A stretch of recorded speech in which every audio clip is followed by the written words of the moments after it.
Right, let's begin then. Okay, let us all take a moment. First and foremost, to pay homage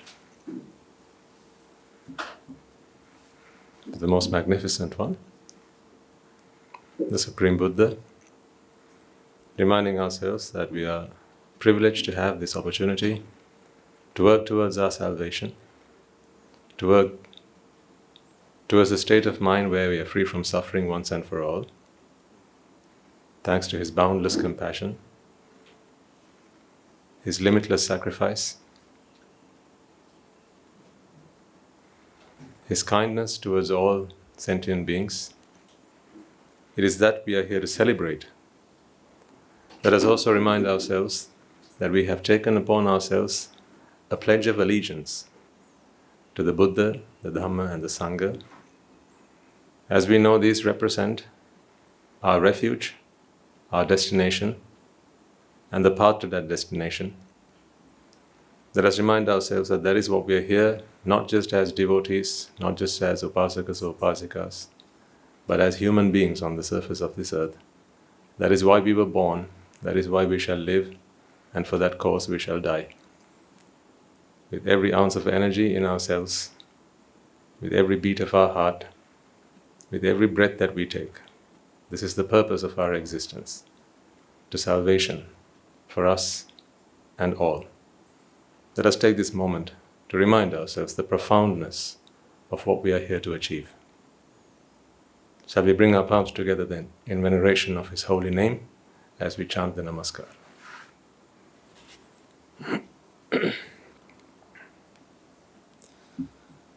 Namo tassa bhagavato arahato samma sambuddhassa. Namo tassa bhagavato arahato samma sambuddhassa. Namo tassa bhagavato arahato samma sambuddhassa. I certainly have the most esteemed privilege today as a member of this community, of the Sangha, to witness all the effort that each and every one of you makes for this noble cause. For that, on many occasions, I have done, I do, and I will continue to do, almost sometimes every other week, sometimes even once a week. When I go and see my teacher, I tell him, Venerable Sir, if there's one thing that I have to thank you for, it is for bringing me here and for giving me this opportunity to be in the presence of this noble community. Like I told you last week, feels like yesterday.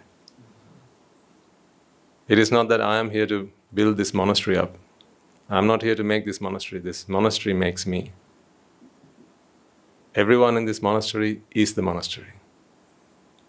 It is not the pagoda that stands up tall as if its objective is to bound the sky with the earth. It is not these buildings, it is not the Dhamma hall, it is not the avasa. It is not any of the physical things that you see around you. It is actually the people. Because even if everything were to collapse and you all were there, standing upright,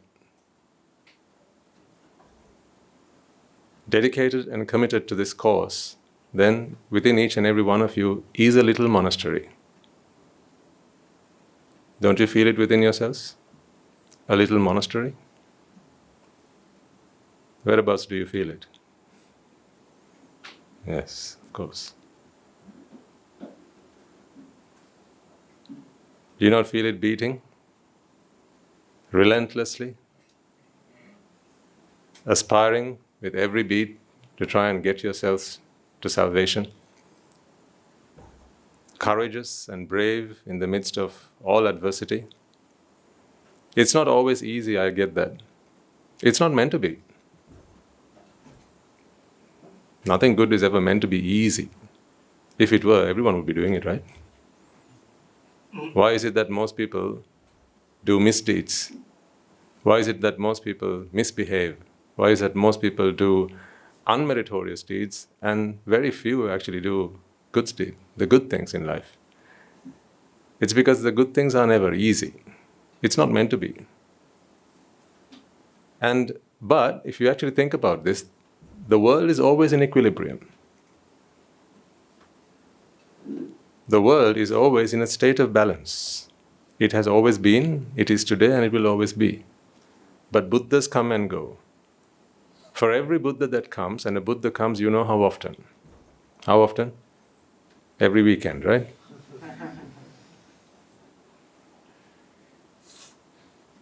Every few eons. Every, not even few eons, many eons pass when there are no Buddhas, and then once in a while, not once in a blue moon, once in many, many, many moons, you get a Buddha. But the majority of the time that we have spent on this earth, all of us, we have spent without a Buddha, which is what we call the Abuddhasa period, where there are no Buddhas that grace this earth. So when there's no Buddha, there is the Mara and his regime. He is king. In fact, he thinks he's always king. This world has to exist because the Buddhas come to non-exist. But you see, these two things, they work in unison. The Buddha and the Mara, they work in unison. It's almost like they've come to a pact of some sort, but they never told us about it. It's like a little bit of a conspiracy. What the Buddhas never taught you. It's like they have an, what do they call it, an MOU, a Memorandum of Understanding. It's almost like they work together to keep this world in balance. The Buddhas come, not very often, very rarely, but when they come in and then they create the community of men and women. Then there are devas and there are brahmas who are also products of engaging in this practice. There is no other way that you can actually achieve such level of grandeur as a deva or a brahma. You have to be compassionate. There's no other way. You have to be generous. You have to be charitable. You have to be selfless. You have to be giving. There is no other way to become a deva whose name itself is synonymous with giving, isn't it? That's why they're called devas. To deva is to give. That is what it means, to give selflessly. So the advent of devas and brahmas themselves is because of the Buddha's ministry. So that is the good side of the world. And then there is the evil side of the world, which of course is the Maras. In one sense of the word Mara, because of course a Mara is responsible for both good and bad, because the Buddha's purpose is not necessarily to make this world a better place for all. His purpose is actually to extinguish the world once and for all. But these two forces, they act in balance. And you see, although so many Buddhas have come and gone, they have come and passed away, they have arisen and they have passed away, this world still continues, doesn't it? This world, existence as we know it, that has always continued and it will always continue. Now as we know, the next Buddha to come is the Maitri Buddha. Then there will be a Buddha after that. Plenty of Buddhas have come and gone. So despite these Buddhas coming in and spreading the Dhammas, establishing their ministry, the world as we know it still exists. There's still the good stuff, there's still the bad stuff, there's evil people, there's good people. There are the devas, there are the brahmas, and there are the pretas and the sattvas in the four great hells and so on.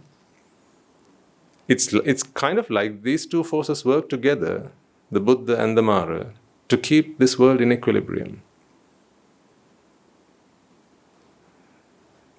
So really, if you look at it that way, the only constant is that this will always be there. The world will always exist. So what is your purpose then? To extinguish existence. You are simply an energy. By now you have begun to understand that. You're simply an energy, but this is not refined energy. This is defiled energy. This energy that you are seems to think that you are. Yeah? You believe that this energy that you are is you. So therefore you have given identity to this energy. Just think of you as a packet of energy. You are an aggregation of energy. Right? Your Citta is an energy. So this is an aggregation of energy. This energy seems to think that it is you. You have given it identity. That's why you feel it is the who, the self. That's why you feel it the self. You have given that identity to a bit of energy. That's all. Fortunately, you don't do that to this light,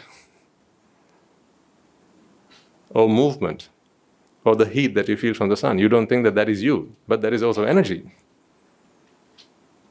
But then this energy that is the mind, you feel that that is yourself, because of course the mind can think whatever it wants, right?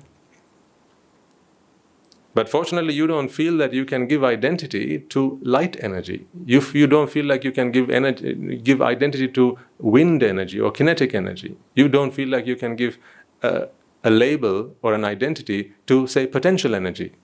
But they're also energies. But this energy that is you, do you understand what I mean? This energy that is you, because you are nothing more than energy. You're just an aggregation of energy. This bit of energy that you are, you have given it an identity. And that identity is self, because that is the only place onto which you can attach ignorance. See, you can't attach ignorance to this light. I'm pointing at a bulb, but what I mean is actually the light energy that comes from that. You can't attach any identity to it. But the energy that you are, you have given it an identity. Now, you're all on a quest to attain Nibbana, aren't you? So, if you really think about it, what you're trying to do is to eradicate jáyati. Yeah, that's what we're trying to do. We're trying to eradicate jáyati. So there's this energy that you are. You're just a ball of energy. Think of it as a bit of energy that's just pulsing all the time. You can. That's not how it looks like. I'm just making it a bit dramatic for you. So this ball of energy, which you are, you have given it an identity, and now you call it the self. This is what you feel as a self. You see, on your practice here in the sasana, all that's going to happen is this energy is always going to be, but your identification of it as a self, that is going to cease. That is what we're trying to eradicate, not the energy itself. What evidence do we have of this? Remember, Buddhas have come and gone, but the energy is always there. So the energy is constant. It's there. When a Buddha comes into this world, there are some collections, aggregations of energy which have given itself an identity as a self. This identity, I'm going to draw that in red. This is the layer of identity you have around this energy that you are. Right? So this gentleman here is like that. Let's take another gentleman.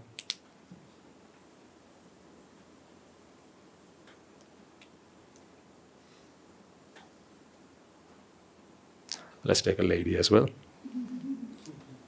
We have to be fair, don't we? You tell me what a lady is now. So we've drawn two gentlemen and a lady. Can you see that? Fortunately, you were in the room when I drew them, because if you weren't, and you walked into this room after I had drawn it, and I asked you which one's a lady, which one's a gent, you wouldn't be able to tell. So we have two gentlemen and a lady. What's really there?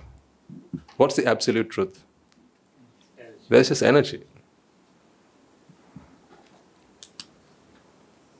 This is all there is. Remember, I'm just drawing a representation of energy. It looks nothing like this because energy has no shape to it. Right? Can you draw light energy? You draw something like this. You might do. But remember, that is not light energy. It has no shape. This is simply a graphical representation of how energy works. It's a propagation of energy, right? It's simply a graphical representation, that's all. This is not what energy looks like. You can't draw what energy looks like because it has no shape.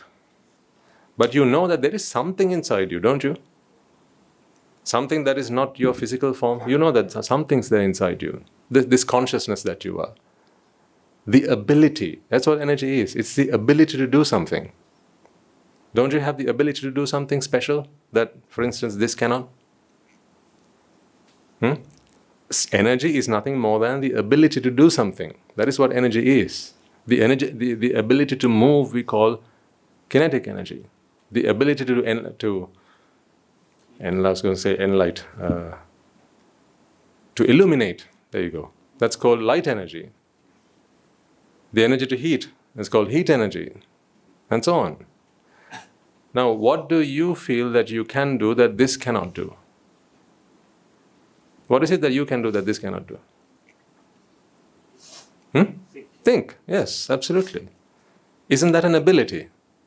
So, the ability to do something is what? Energy. That is the energy I'm talking about. Now, I'm not simply talking about, let's say moving your arm, right?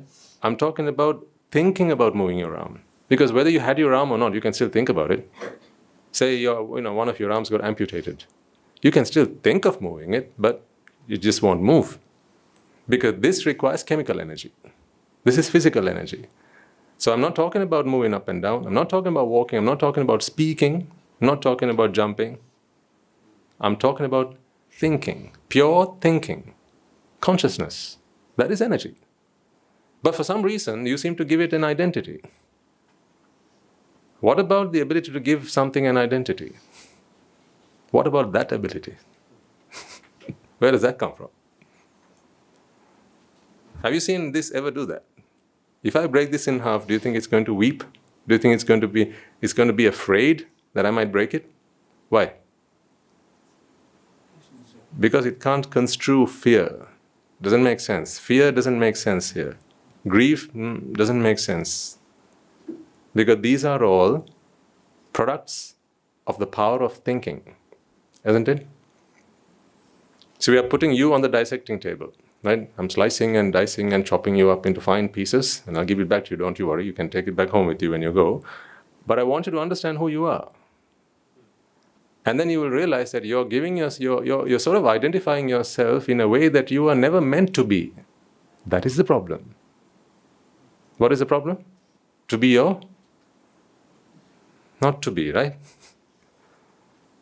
Okay, I won't give up my day job. These jokes are not working on you. I'm quoting Shakespeare. Yes. From Hamlet. Sorry. Try something else.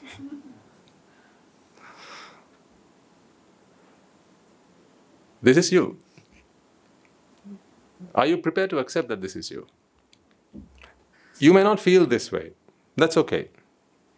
Right? Each and every one of you might feel that, I'm a man. The other half of the room will feel, I'm a woman. That's okay. But are you willing to accept that you cannot be that? Because you're simply the ability to think. What else are you? Like I said, you might be moving around, right? So when we used to learn about living things and non-living things, do you remember? When we were at school, our teacher said, this is a non-living thing. And then we distinguish living things from non-living things by their ability to do things, right?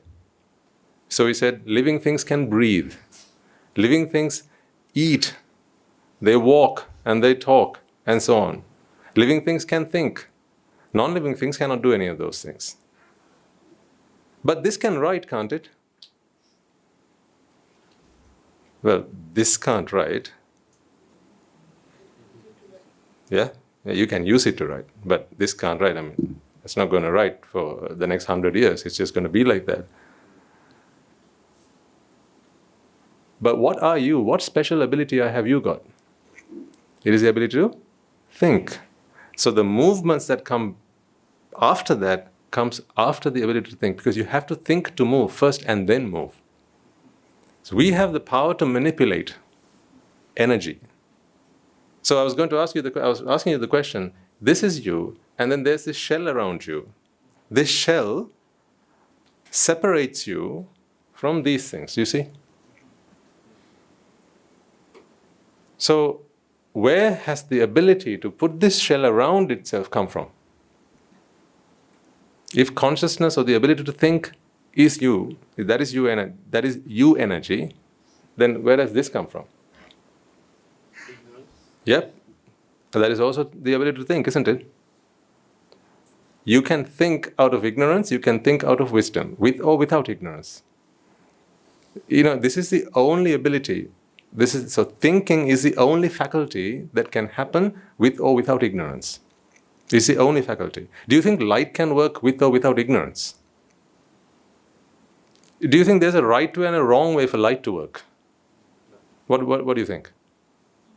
Is there a right and a wrong way for the wind to blow?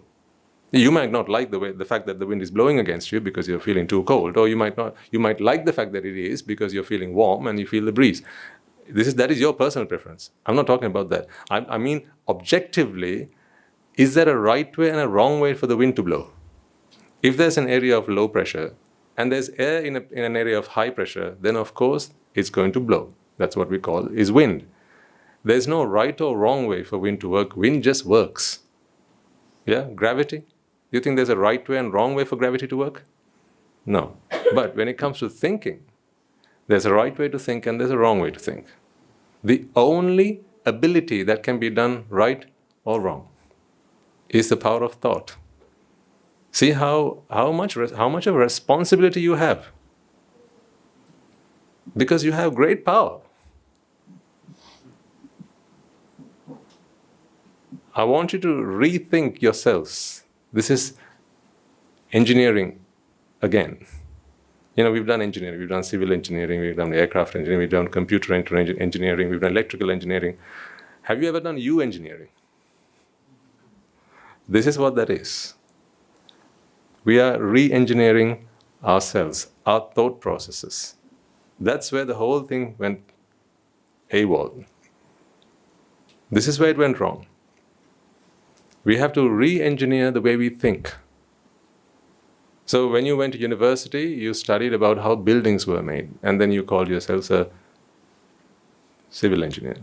Then you learned how the human body works. You called yourselves a medical engineer, in other words, a doctor. Then you learned how aircraft work, and you called yourselves an aeronautical engineer. You learned how rockets work, and you called yourselves a rocket engineer. Here, we are at university. You're here to graduate. We don't know when that's going to happen, but hopefully it will happen while you're still alive. You're here for your university course, aren't you? So there are two things you have to do for this course. You have to earn lots of merit, which is how you pay your fees. This is not a free course, by the way. You earn your merits, and that is how you make your payments. And in return for your payments, you get tuition. And you thought the sermons were free. There's no such thing as a free sermon. You thought I'd say lunch. There's no such thing as a free sermon. Sermons don't come free. How come? The best things in the world, how can they come for free? You think mother's love is free? On another day I would say it like that, but not today. You think mother's love is free? Mothers in the room who have dedicated themselves to their children, right? You doted on your children, right? You completely sacrificed yourself towards your children. Do you think your child got that for free? No, of course not. To deserve a mother like you think that came for free? So is there no difference between your love and, say, a stepmother's love? If you gave 110%, which is something you cannot do, if you gave 100% of yourself to your child, that could not have come for free. Nothing in this world comes for free. Everything only comes to you if you deserve it. And the Dhamma is the same. At this university, we give tuition, but that tuition comes at a cost. And the cost you pay by earning, merits. That is what I said right at the start of the sermon. It's wonderful to see how each and every one of you is making an effort in whichever way you can towards this cause. Now, yesterday I had the good fortune of walking towards the school. So from once in a while I get myself up and walk that way. I just do it to rejoice. It just makes, there's nothing really I do. Honestly, I really don't do anything in this monastery. I just make myself busy and just, walk around treading on people's feet. That's what I do. I just get in people's way. So I take a stroll once in a while. I'll go and see what they're doing at the school. I go and see what they're doing at Noble Hearts, young children. I go and take a walk and see what our Anagarika Mahatmyas are doing, what our Anagarika Mahatyas are doing, what our Swamin Hanses are doing, what our Svira Shavika Manios are doing, what our Vesis are doing. It's just, as I said, I am so grateful to my teacher for bringing me here. Even if he didn't feed me, that would still be okay. Because, this, I couldn't have got any other way. Just the opportunity to be here and look at all this goodness that's going on in this world. Those days it used to be that I had to watch TV. I had to get around and out, right? Driving on the streets, I used to see how, I used to see road rage. I used to see how people get so furious, right? Little things seem like unforgivable sins. Something so little, something just like, someone pulled up in front of someone, and that seemed like a diabolical sin. It had to be punished. So they had to pull up, get out of their cars, and do that. Not all 5 of them, just one of them, though.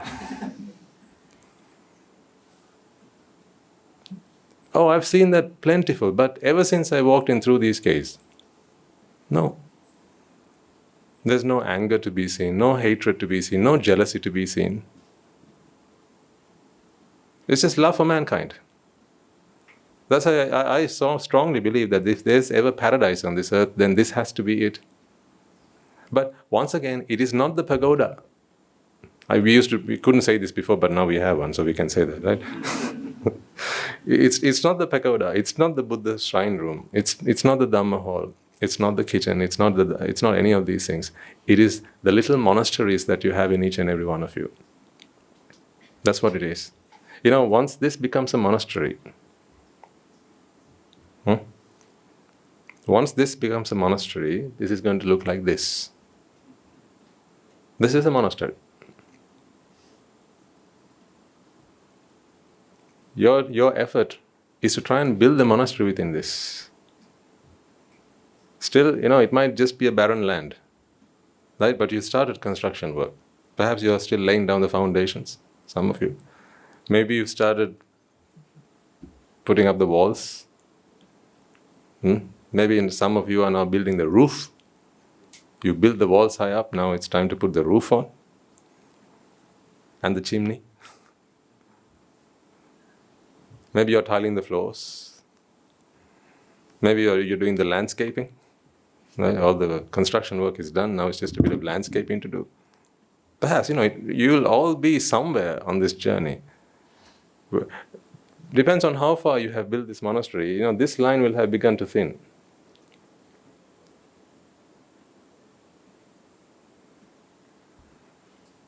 And then eventually it will become something like this. To whom does this belong? No one. So to whom does this belong then? Still no one. Still no one. But the problem is, you think it does, because that is the power of thought. The only thing that can work rightly or wrongly is thought. Nothing else can work wrong. When you open a tap, there's no wrong. If water comes out of the faucet, you can't say that's right or that's wrong. Right? If there's water and there's high pressure and low pressure here, as you turn the tap, the water will start flowing. Whatever it is always right. For instance, if I were to let go of this pen and it didn't drop, it would still be right. Because there has to be some other force acting on this, which we may not be able to see. Maybe an invisible force acting on it. Right? But when it comes to the mind is the only force in this world that can act out of ignorance. Nothing else.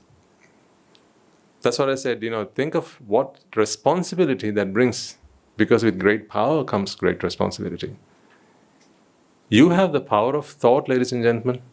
Whenever I speak to our people, our Swaminathan says, Anagarikas and Anagarikas, I always remind them, never underestimate who you are.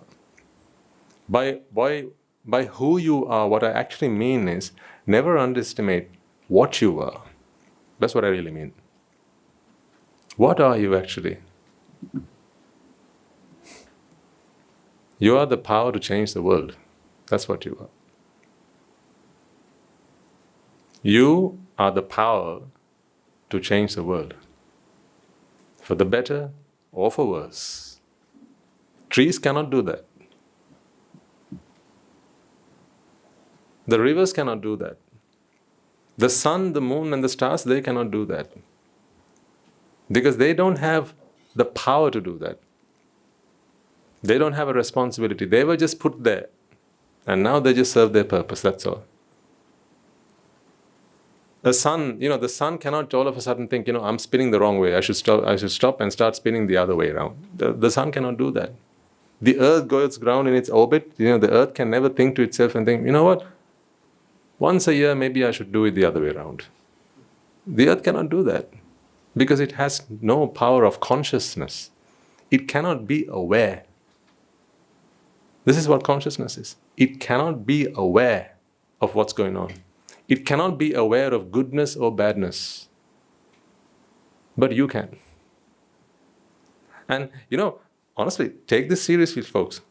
I'm talking about the power to be aware. It's not a little thing. Because once you are aware, you can do something about it, right? When you are aware that the kettle is on and the water is heated up, now you can do something about it. But if the engineers who designed the kettle didn't design it in such a way that when the water heats up, it stops itself, it wouldn't. It would just continue to keep boiling. That's how you know it's a faulty kettle.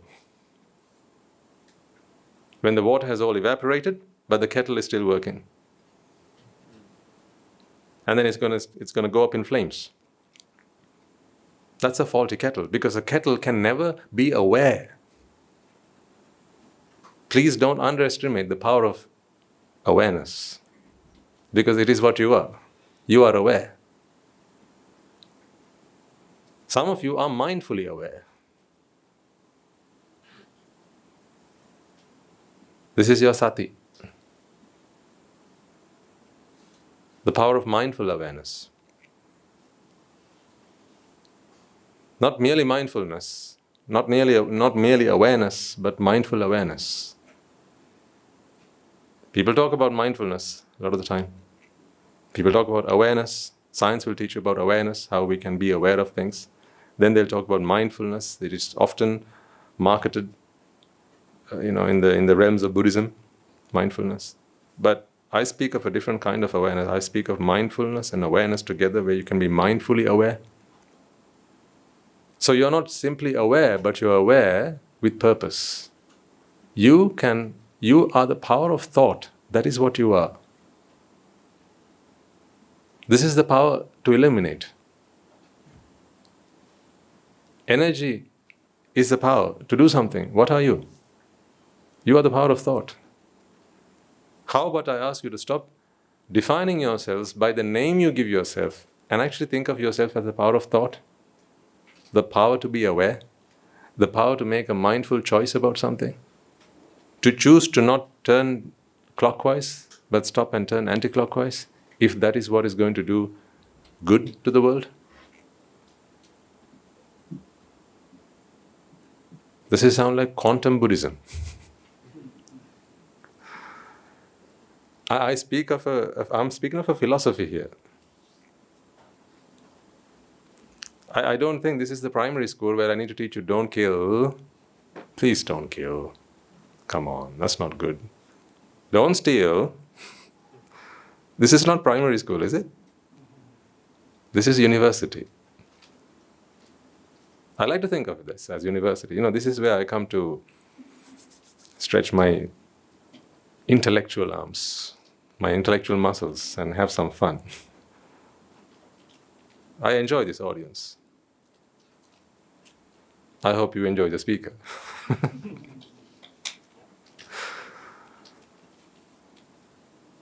I want you to start to think about the world in a different light. Just think about this for a second. We've all lived our lives, for the best part of our lives, right, with the exception of these young children. With that exception, most of us, we've lived our lives thinking that our purpose was to be a mother to someone, a father to someone, a girlfriend or a boyfriend to someone. Look at how small our worlds were. When you think of yourself as the other half, or the better half, or the worse half, whichever half you are, right? Ask the other one, he'll tell you which half you are. Okay. In those moments, just take an individual chitta, right? Take an individual chitta, and in that chitta, if you think you are a mother, how sad. Because that's all you are. Do you understand what I'm actually trying to get across to you here? Or did I just get off the wrong side of the bed today? In an individual, you're nothing more than an individual chitta, are you? In this very moment, freeze time, what are you? An individual chitta. An energy. One pulse. That's it. Right? In this individual chitta, you will never be what is going to come next. You never was what you were a moment ago. What was a moment ago. You are what you are now. A pulse of energy. That's it. In this pulse of energy, you like that effect? Yeah, good. In this pulse of energy, if you feel that you are a mother, how sad. Look at how much you've undermined yourselves. You are the power of thought. You are everything. You are energy. The power to do absolutely anything. And yet you think you are a mother. When you are a mother, you are simply a person or a self or an individual that's committed towards a child. That's all you are. See, being a good mother is good, but it's not greatness. This is university, remember? I'm not here to teach you how to be a good mother. You must have come past all that now. I'm speaking to anagarikas. I'm speaking to the sravikas. I'm speaking to the monks here. Come on. I'm not asking you to be a good father. Then we are in the wrong class. If that's what you came to hear. I'm not asking you to be a good father. Once in a while I'll tell you to be a good father, when it's like New Year's Eve or something like that. But here, this is quantum Buddhism. You can call it Buddhism if you want, you can call it whatever you want. This is the truth. This is quantum reality. This is the quantum truth. Come outside of your box where you think you are a mother. Step up to greatness. You are good. You are good for as long as you're a mother. That's all. That's as far as you can go. If you are a mother, you can be, the best you can be is a good mother. How sad. On Mother's Day, we'll celebrate being a good mother. But today is not Mother's Day. I don't think it is, right? So let's not talk about how to be a good mother. Come here on another day, on Mother's Day, we'll talk about how to be a good mother, and let's celebrate the fact that you're all good mothers and good fathers, and I'll give you a pat on the back, right? And whatever. But here, we are here to talk about quantum truth.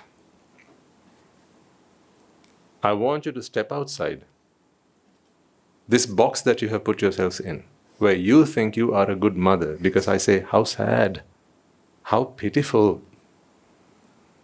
Why do you limit yourself to just considering yourselves to be a good mother? Because in that moment, here is a moment in space, time and space, here is a moment in this universe, an opportunity to be whatever you want,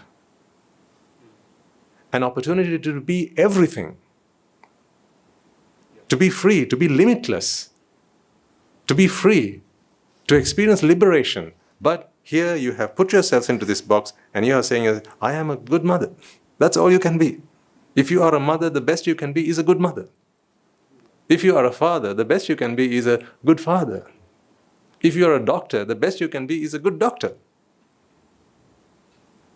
Once again, you have limited yourself. I'm asking you to step outside the realms of mundaneness. Aspire to a higher truth. This is the quantum truth. You are not any of these things that you think you are, ladies and gentlemen. Look at this. You see a mother here. Do you see a mother here then? No, but this shell around it, this skin that surrounds it, that is created out of ignorance and attachment, makes it believe in a split moment that it is a mother. The next moment it will think it's a sister. So when you think you are a sister, now you are committed to a brother or another sister. You're committed to a sibling. That is all you are. Mothers and fathers in the room, they can really relate to this because I think you have experienced what I'm talking about.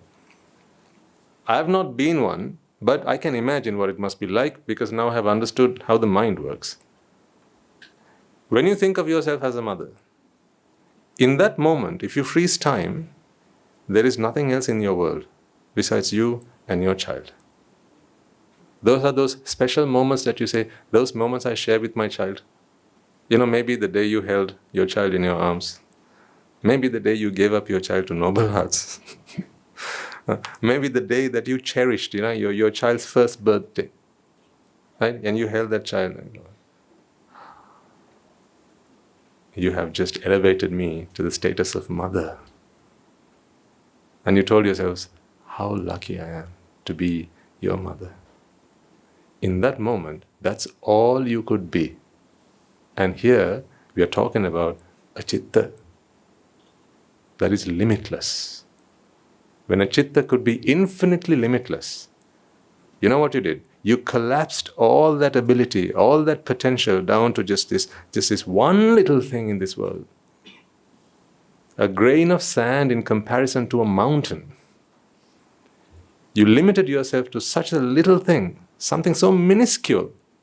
Remember, I'm not undermining motherhood by any chance, right? I cannot because I myself am the child of a mother, right? So I'm not undermining motherhood, and mothers are good. There are wonderful mothers. It is because of mothers that we are all here today. Your mothers were brave and courageous enough to give you up, even if they had many plans and goals and dreams for themselves, right? And even if they imagined a life with you in it, they were so generous and boundless in love and compassion to give you up so that you can go and do whatever you wanted in life. And that is why today you are experiencing freedom. Perhaps your mother is still at home cooking rice, but you're here now. So I'm not undermining motherhood. I would never do that. What I'm saying is, if you are still a mother, you're not doing justice yourselves.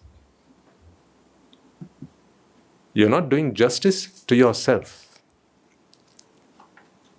And mother is an example here. If you think you are a husband, in that moment where you think you're a husband, ladies and gentlemen, you limit yourself to that. Because in that moment, all there is in your world is you and your wife.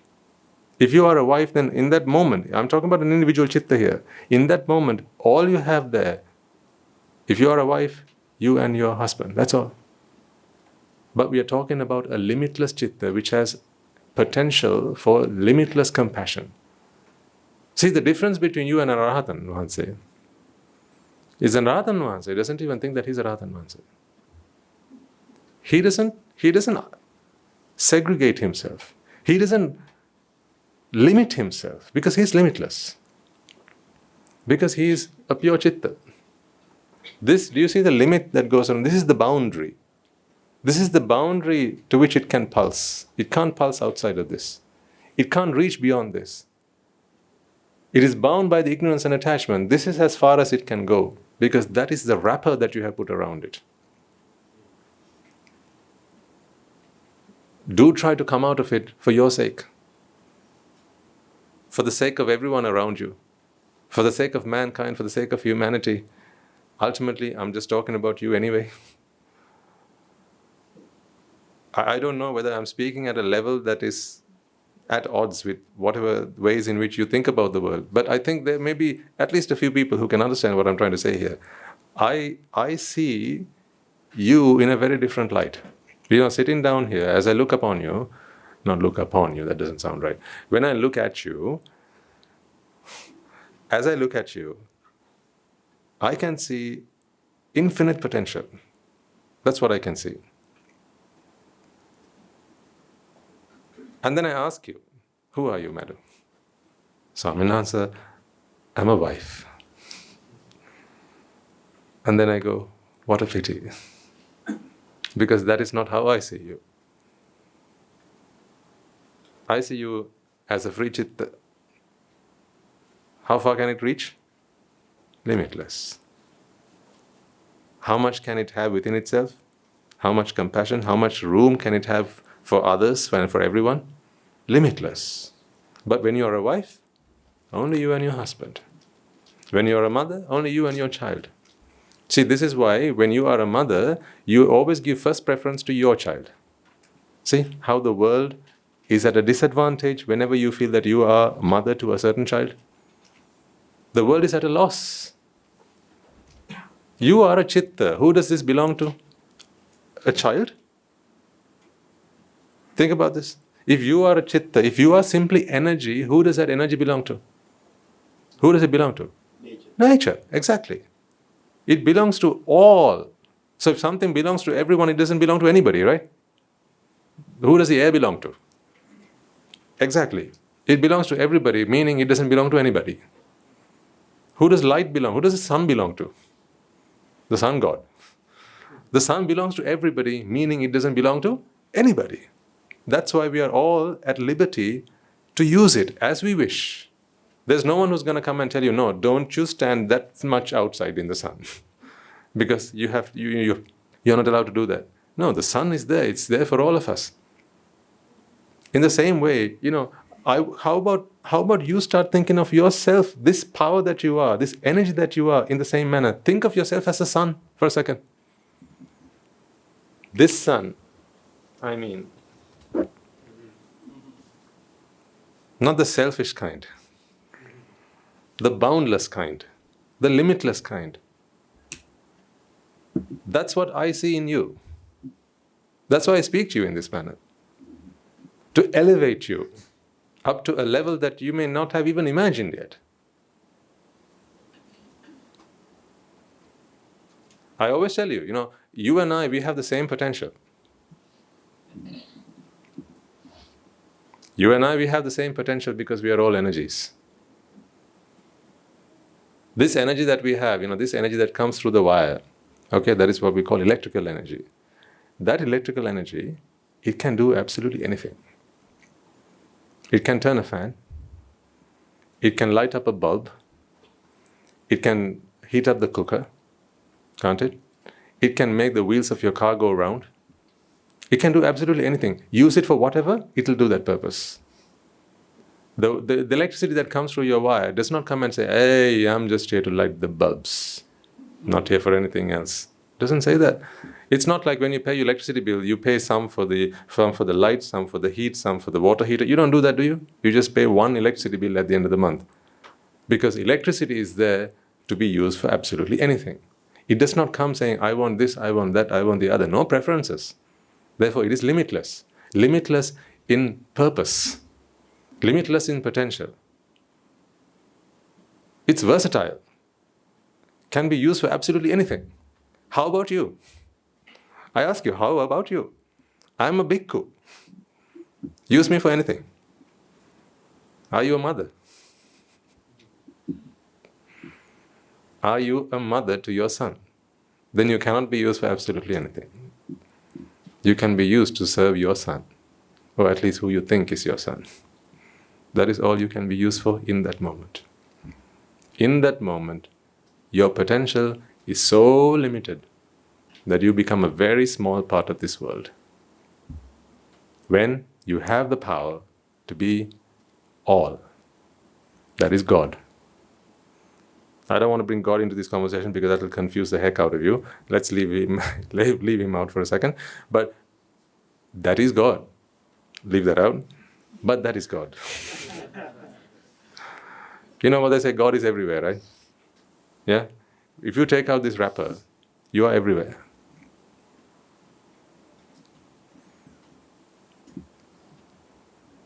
This might sound like something out of a science fiction movie. It's not.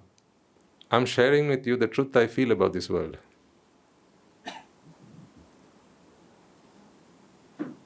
Practice the path and you will understand the same. You'll perceive the world in the same way. I am nobody, ladies and gentlemen, today. I'm nobody. I am not a mother. But I can be like one. But I'm not a mother. I'm not a father. But I can be like one. If that is what the world needs, in that moment I can be like one. I can take on the guise of a father without even feeling that I'm a father. See, with great power comes great responsibility. I can take on the responsibility of a father, but not be a father. Because I have the power. I'm limitless. Are you? Or are you still a father? A father to this son.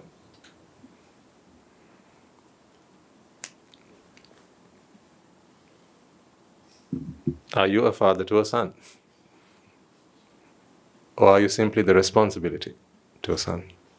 Which I'm not a teacher. And neither am I a student. But I can be a teacher and I can be a student, if that is what the world needs. If that is what is needed, that is what I can be. It's like the electricity that comes through the wire. Is it heat energy that comes through the wire? But can it not take on that guise? Is it electrical energy that comes through the wire? No, but can it not do that if needed? All you have to do is connect it to the end of a light bulb and on comes a light. Connect it to the end of a kettle and it's on. Now it's heating water. Connect to the end of a battery terminal and it's now charging a battery. But this is it's versatile. It can be absolutely anything depending on what we humans decide to use electricity for. But it never comes through the wire saying, I am here to light the light bulb, son. But if you are a mother, you will walk into the room saying, where's my son? I'm here to feed him. Where's my son? I'm here to wash him. The rest of you lot, get out of the way. That's my son. Don't you touch him. See, you limit yourself. If you want to become limitless, you have to step outside of this circle.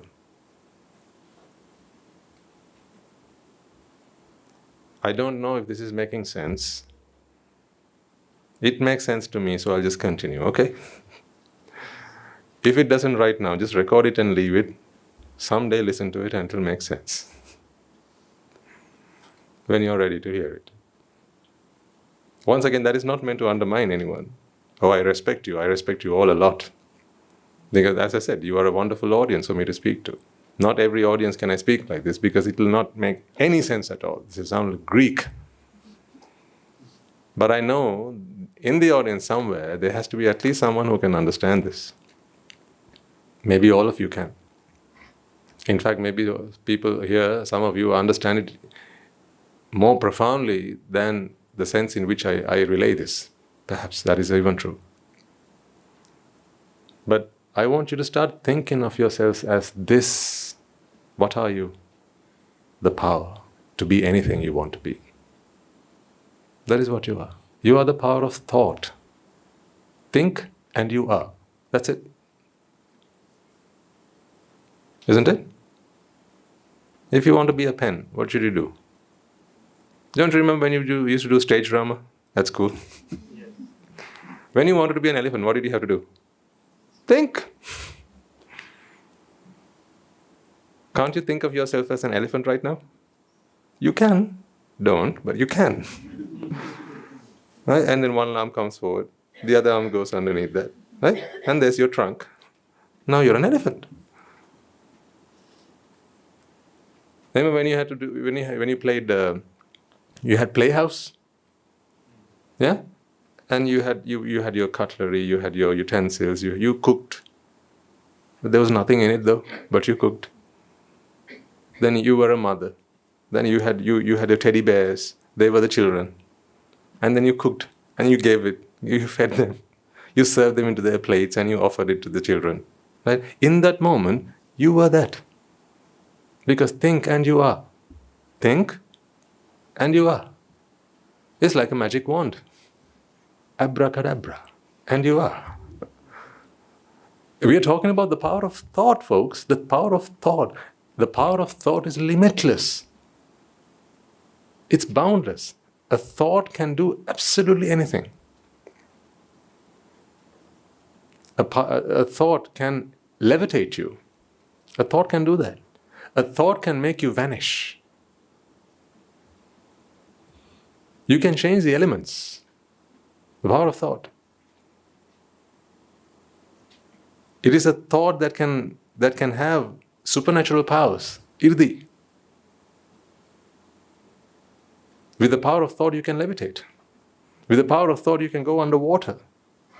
Meaning, with the power of thought you can change the basic construct of the four basic elements. You can change their composition. Meaning, it's the power to do absolutely anything. That's what it is. That's why I say it's God. Leave that out. I really need you to come out of your closed thinking. Get yourselves outside of this box. How do you do that? Anicca dukkha anatta. There's no other way. I don't see any other remedy that can help you step outside of this skin.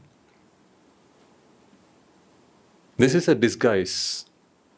This is the veil. When you're walking down the aisle, you think of yourself as a bridesmaid, don't you? Just think about if any of you have walked down that aisle, right? As you walk down the aisle, you are the bridesmaid. You're dressed in the attire of a bridesmaid. In that moment, you're not a nurse. You're not a doctor. You're not a teacher. You're not anything else. You are a bridesmaid. So you are a bride. You are a bride in that moment. In that moment, as people are looking at you, right? They're at their tables, they're all looking at you. Don't you feel like they're all looking at the bride and that is me? In that moment, don't you feel like the center of the world? Everyone's looking at me because I am the bride. If you are the groom, the same goes. I am the groom and everyone's looking at me. Because you think and you are. But here's what I'm saying. Today, the Dhamma has helped me to step outside of that.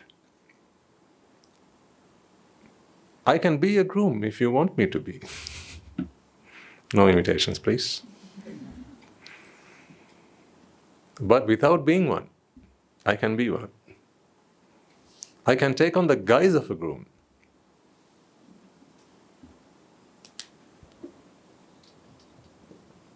That's what I mean.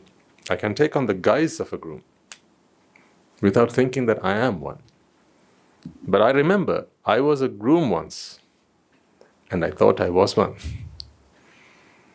I wasn't just taking on the guise. I thought I was the groom of the day. And I thought the whole day was about me. I thought all of the festivities, all of the ceremonies, everything, the drums beating and the dancers dancing and the visitors and the food and everything, it was all about me, I thought. Oh, how poor I was. How pitiful. Because you see, in that moment, what I'd given up, what I'd surrendered was the potential to be infinite, limitless. This is simply anicca. It is only because of anicca this can be. See, this is simply a bundle of energy. It's just pulsing energy, that's all. Right? Add in a few ingredients, it can think that it's a mother. Because of anicca. But it is because of anicca, that's what I mean. It is not a separate mother.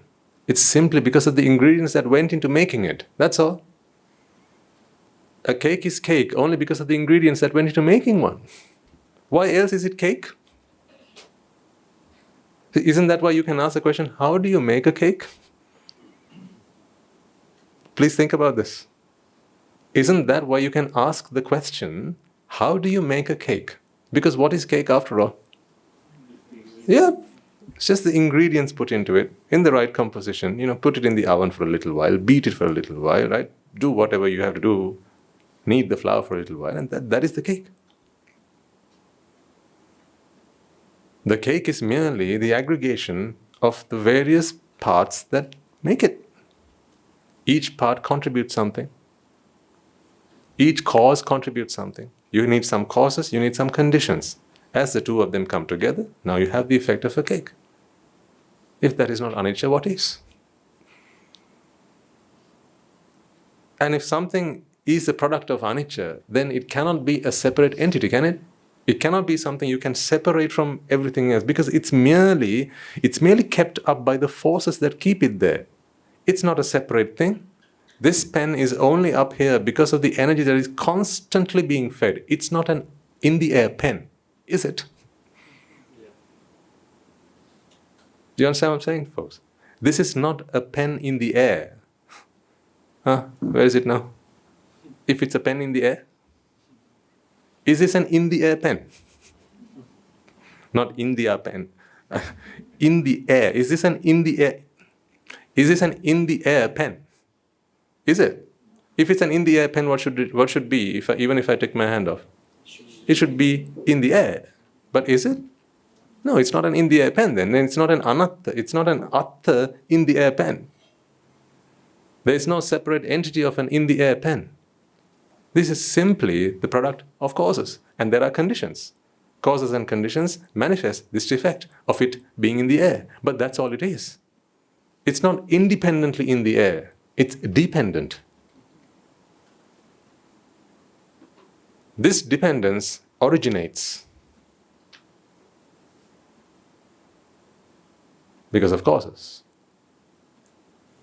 This is a dependence that has originated, and it keeps on originating. So you have dependent origination. I'm talking about this being in the air right now. This being in the air right now is an origination, and it is dependent on causes. Take out any one of those causes, it will no longer originate. Therefore, that effect cannot be seen. By seen, I don't mean seen. That effect does not manifest. Now take absolutely anything you want as an example. Take anything you want as an example. Aren't they all like that?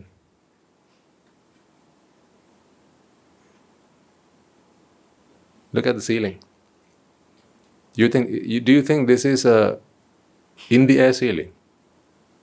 Or above the wall ceiling? Do you think this is an up-above ceiling? Can it not be a down-below ceiling? Where's the ceiling right now? Up above. Are you telling me that it cannot be a down-below ceiling? Or on my head ceiling? Can it not be? It can. So, is this then an up-above ceiling? What I mean by that is this an independent entity of an up-above ceiling? Is it? No, in which case, if it were, you should simply be able to take out the causes and it would still be an up-above ceiling. But one fine day, perhaps when we're all here like this, it's going to come crashing. Don't you worry, I'm the tallest one in the room here right now. So I'll be going before any of you go. In more ways than one. So this is not an in-the-air ceiling. It's not an up-above ceiling. It's just up above because of causes and effects. But just imagine if this ceiling thought, like you do, I am an up-above ceiling. I am independent of all of these causes. I don't need the things that keep me up. I don't need the things that tie me up to the stress. I don't need any of that. Leave me alone. I can be on my own. The moment the last cause lets go, it'll be sorry it thought like that, because that's going to come crashing down.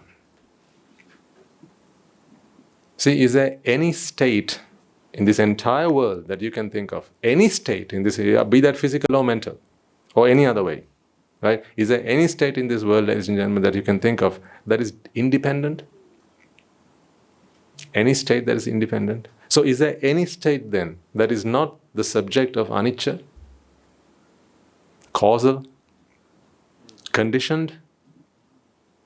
Is there any state in this world that you can say is an entity that is separate from anything and everything, that is independent? No, there isn't. So anicca and anatta are characteristics that is to be seen everywhere. Dukkha is the aggregation, and the fact that it appears to be together. That is a characteristic of the external characteristic of dukkha. As an example, this pen, as you can see, all of the parts that qualify this to be called a pen are together. So when I move this to the left, the whole thing moves to the left. When I move it to the right, the whole thing moves to the right.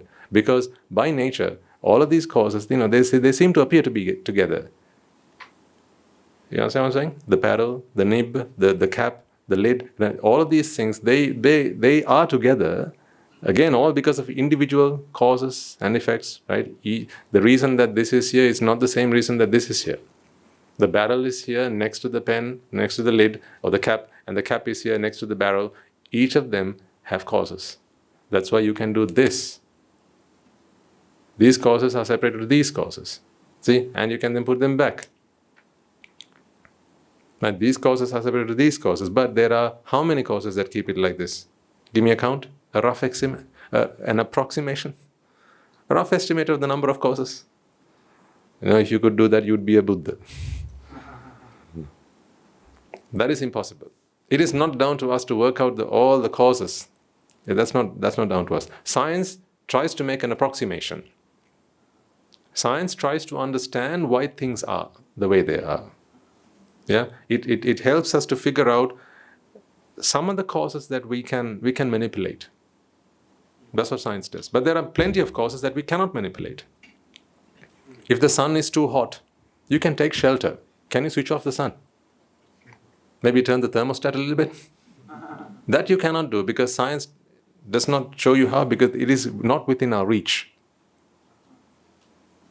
That you couldn't control the sun, but you can take yourself under a shelter. That you can do. That is what science helps us do. Simply to live a comfortable life. But there are an infinite number of causes. Is it really infinite? I don't know. Maybe one less than that. Which is still infinite. But there are an infinite number of causes that manifest this product. And the fact that it's up here and not here, but it is here now. These are the causes. These are all the results of causes and conditions. The same applies to you. See, it's such a shame that nothing in this world claims to be independent with the exception of you. With the exception of you, nothing in this world claims independence. Have you ever seen the Amazon rainforest fighting for independence?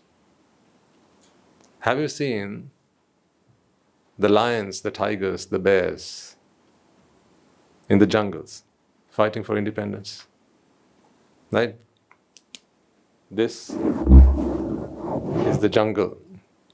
Here, the deer, they lived here. The tigers, they live here.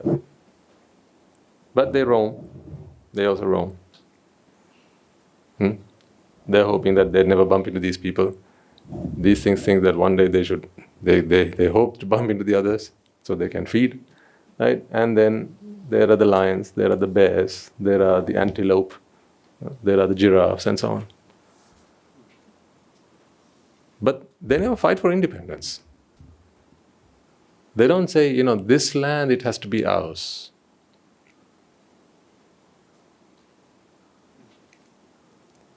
Of course, if a predator approaches, they will fight for safety. As a pack, they'll fight for their survival, right? But when human beings go looking for independence, they're looking for independence from other human beings.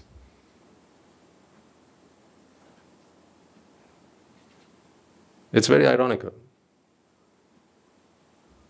Human beings look for independence from other human beings. Have you seen a pack of giraffes going, no, we don't want to be with those giraffes. They're black. We are white. Have you seen the female giraffes fighting for their rights? Equal opportunities. You seen that? No. They will fight for survival. Yes. Just like we fight with the rain and the wind, right? For survival. But if you go one step further, in fact, take the non-living things. Because even animals have ignorance, right? So therefore they have a sense of self and therefore they have to protect themselves. But at least they are better than us in one way. That is, they don't fight amongst themselves for independence. They might fight to mate, right? For the right partner. And they might, the alpha male in the pack may fight the others and show his prowess so that he can mate with his partner. That is another matter.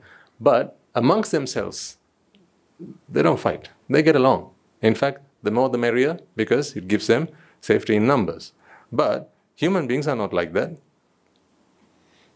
See, do you think animals, they build houses within their community?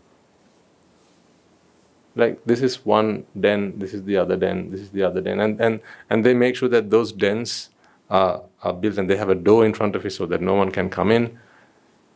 And they put the walls around it. Why don't they do that? Why doesn't a pack of wolves, why doesn't a pack of wolves try to keep themselves away from each other by separating themselves? Because they have no need for that. We claim to have such intelligence that we have not only separated ourselves from other beasts, but we also then go on to separate ourselves from each other. That is how much we cherish this identity that we are. And the only people you will allow into your personal space are the people that you have given permission to.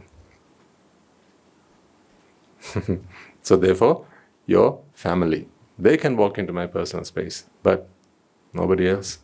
But a pack of wolves, they're all my family. You tell me which one's more intellectually advanced. Don't, because that would be so far too insulting. But then if you take it even one step further, because animals can also be, they also have ignorance. If you take it one step further, the trees don't do that. If you walk into the jungle, right, the trees are there, and they're just there. Next to a mango tree, you'll find an oak tree. Next to the oak tree, you'll find a jackfruit tree. And, they coexist. They're not looking for that separation. They're not looking for isolation. They are quite happy in the company of diversity. Because they don't identify themselves as separate individuals. Thankfully, they can't think. Just imagine if trees could think. Do you think you'd be able to have the garden that you have at home? What are some of the trees you have at home? You have a jackfruit tree. Maybe you have a coconut tree, a king coconut tree, another one. Then you have a mango tree. Maybe you have some pineapple trees. You have a jambu tree. Right? You have these trees at home. If they could think, keep them to aside. You have your friends, right? You have your friends. You have a gang of best friends, even your best friends. In the evening, what do? They gather, and then, as daylight breaks, you disperse, and they all go to their individual abodes to be with the people that they really like, not with you. Okay, to be with the people that they really like, right? And then again, the following evening, they might get back together. Now, aren't you glad that your trees can't think? The banana tree, aren't you glad that it can't think? Because what would happen? Today you plant it. If it could think, by daybreak you come back into the garden, where would the trees be? They'd have all gone looking for independence. I can't be with this other banana tree. What are your banana?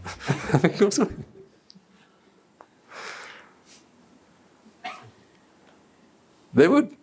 Two coconut trees, they wouldn't be able to live together. Because the coconut will be looking at the king coconut and going, you are king coconut, huh?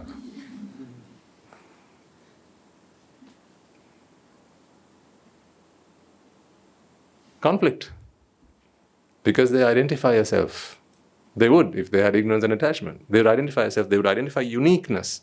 And then they'd want to be alone and separate. But trees, they understand anatta. They don't, but they appear to understand anatta. They appear to understand anicca. They appear to understand dukkha, which is simply the fact that, we are simply an aggregation of matter, that's all. It's just the state that we're in right now. My king coconut today will be a coconut on the other tree tomorrow. The moment I let go of this king coconut, right, it's going to drop on the floor and it's going to decompose. It's going to become fertilizer to the tree just neighboring to me, and that is a coconut tree. And then 3 weeks later, it's going to be a coconut. The king coconut tree gets it. People don't. That's why they don't have turf wars. They don't fight for territory. They coexist harmoniously. So why is there no harmony? Why is there no peace? Why is there no union among people? Because they limit themselves when they could be infinite. See, a coconut tree, ladies and gentlemen, has infinite potential. You know all the things we use a coconut tree for, right? That you make brooms out of it. You use the coconut as food for food, and the various things you make out of it. It is used as for medicinal purposes as well. You use the leaves to thatch roofs and so on. A coconut tree is so versatile. It is used for so many different things. Almost like there's no tree that gets used as much. So much so. It's because it doesn't identify itself as an individual. It's not just there to serve its master. Because a coconut you pluck from your coconut tree at home, it can be used anywhere. That's how you go to the shop and you buy a coconut. Because those coconuts were not born just for the master that planted. It's just there for nature, because they don't separate themselves. But as human beings who are ridden with ignorance and attachment, you identify yourself as a self, and that's why I said, in an individual citta, whenever you sense that you are a mother, that is such a sad state to be in. Because perhaps what your child needs right now is a friend, not a mother. Aren't there times where you've experienced that? Maybe even you as children, you come back home, you've got some problems on your mind, and you want a best friend to share them with, and you meet your father and he be all daddy to you at that time. That's not what you want from him at that time. Or you walk up to your mother, and what you need is a friend, because you have some problems that you want to share, and you feel like you can only share this with a friend. But your mother be all mummy with you at that time, and you can't do that. Because she feels she's the mother. But take Rahathan Vahanse. He's not a mother. But he can be one if that is what we want. He's not a father. But he can be one if that's what we want. He's not a friend. But he can be one if that is what he wants. If that is what the world wants. He can be a brother. He can be a sister. He can be absolutely anything you want. Because he simply responds to nature. Nature's call. Not that nature's call. He simply responds, though, to nature's call. It is because he doesn't have this wrapper around him. He has understood that he's simply energy. Energy responds wherever it is needed. That is how energy works.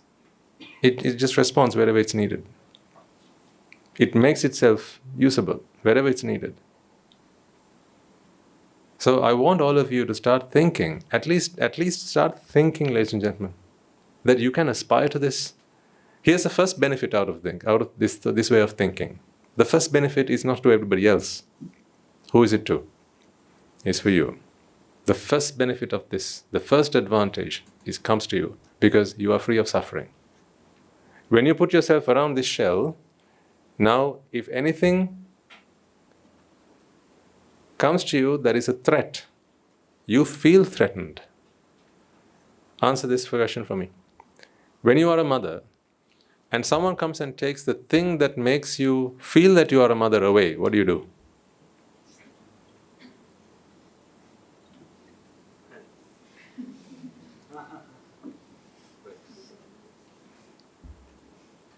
Yes?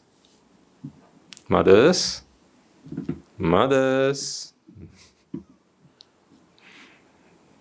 I have one, so I know. If the thing that makes you feel that you are a mother is somehow, you have the threat that it might be taken away. Because you see, this motherhood of yours is dependent on the presence or the existence of this other entity. And that entity in your mind is a child. In other words, really, ladies and gentlemen, if a child develops a fatal illness, if your child were to get cancer, okay, the first problem you have is not that the child will die. Where's the mother now? That's not your primary concern. It's not that the child will die. What's your primary concern? Then what's going to happen to me? I am a mother. Without the child, I am no longer a mother. Oh God. Because when the child dies, then she prepares to become a mother again, so that she can continue to be a mother. Take a moment to think about how the mind works. This is not you. This is just how this energy works. If you can think of it in these terms, right, if you can take it in the sense I intended, it won't hurt you. Otherwise you'll feel like I'm stepping too close. You'll feel like these words are threatening. You feel like, how dare, step away, Swaminatha, this is my personal space, I'm a mother and let me be one. Don't wake me up from my dreams, Swaminatha. Like Nanda Mani used to say. Sorry.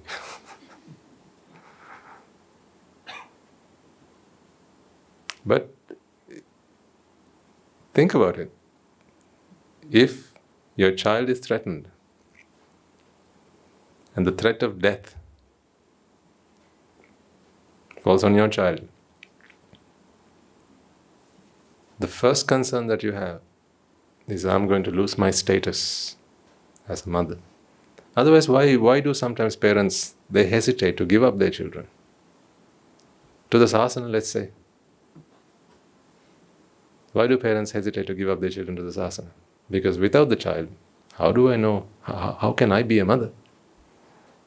Because it's only when I look at my child, I am reminded that I am a mother. Have you not heard parents sometimes weeping and in their grievance at the funeral? It is you who made me a mother. Who do I call my child again? Who is there to call me Amma again? Sorry, I don't mean to be mocking, right? I'm just, because it's a very sad situation. But it is ignorance after all. I'll mock ignorance all I like. What's your problem? I'm not mocking you. I'm mocking ignorance. What's your problem? Are you ignorance? No. But this is what happens. So, if your other half, better half, worse half, whichever half, if your half comes up to you and says, I want a divorce, what is your primary concern? Maybe not now. Now you're like, yay. Freedom. Freedom calls. I can become an anagarika now, finally. That might be the thought that crosses your mind now. But if you take yourself back, the average person, right, and the threat of divorce is looming, it becomes a threat because you want to be a husband. That's why it's a threat.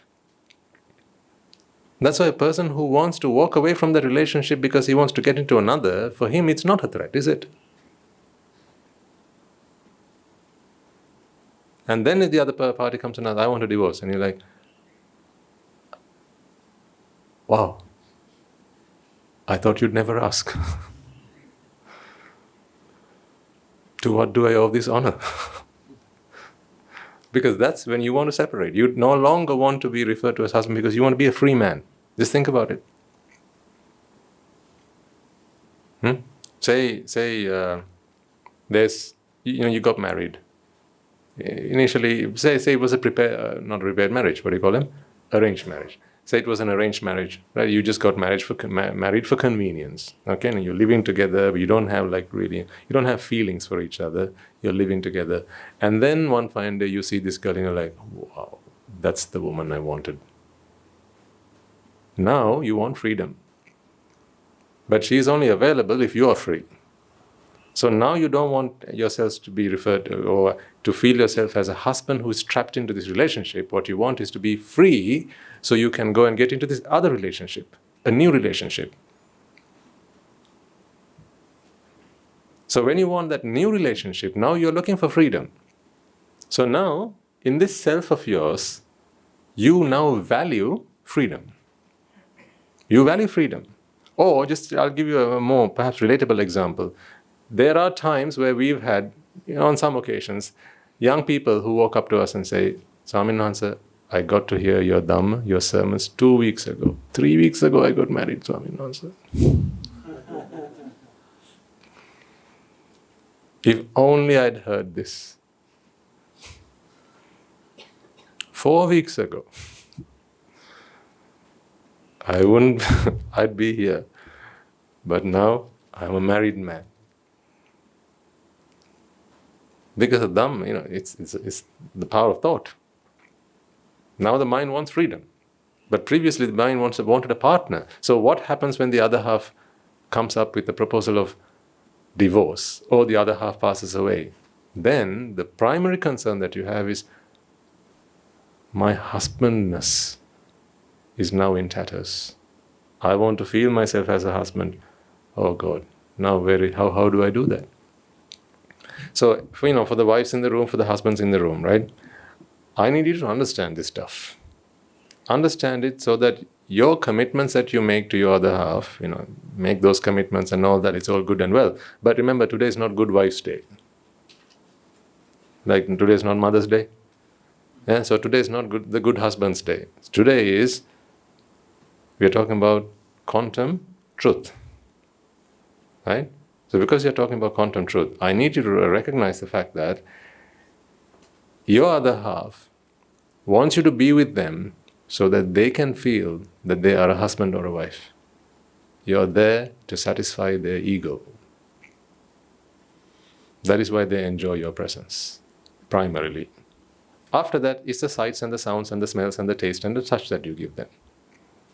But satisfying the ego, that's the mind. That's the most ominous beast, the mind. Because that gives them manadhamma, the mind and the dhamma. The dhamma that makes him think that they are a husband, that gives him status, that gives them status, that is what it gives him, the status of a husband. And then after that, sight, sound, smell, taste, touch. What else can you offer your husbands? Ladies, what else can you offer them? Beside a sight, beside a sound, beside smell, beside taste, beside touch, and the status that they are a husband. Because you are willing to call them yourselves their wife, right? What else can you offer them? If you can't offer them anything else.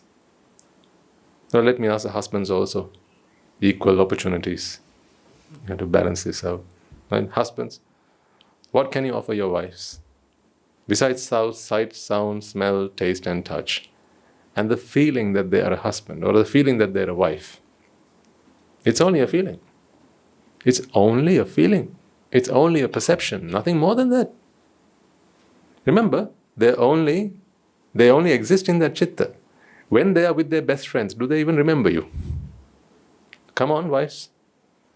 Come on. Speak the truth and nothing but the truth. Husbands, look away for a second. And plug your ears for a second. Right? When you ring them at night, and it's 11 o'clock. They have to be back for the school run the following morning. Right? Hello, aren't you coming home? Yeah, I'm leaving in 5 minutes. 1 hour later. Hello, yeah, I'm leaving. 5 minutes, just 5 minutes. Because in that moment, they don't feel like they're a husband. No, they don't. Because a husband is a perception, nothing more. In that moment, they don't even want to think that they're a husband, because that is a burden to them, because now they're with their friends and they want to be free. Honestly. I don't know whether I'm saying too much here, but this is the truth. This is quantum truth. When, say, a bunch of friends, they get together, right? And they say, shall we go out to a club? Shall we go out to get some drinks? And then you are happy to go with your friends, and you tell your wife, I'll be back before it's too late. Don't you worry. I'm faithful. And then you go out with your friends. And then you go to this club. I don't know how much I can say.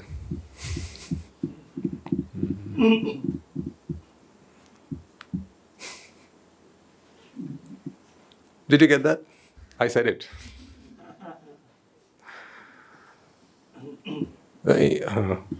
In some clubs, they have dancers. Kandyan dancers. In some clubs, they have dancers. And these dancers, they approach you.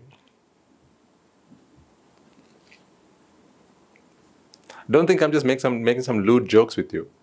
I'm actually getting across the point that, you are just a chitta. Your perception of a husband or a wife or a mother or a child or a brother or a sister, all of this is simply in a perception. So I don't know what it is you can't give up. You think you are. You think and you are. That's it. You are nothing more than what you think.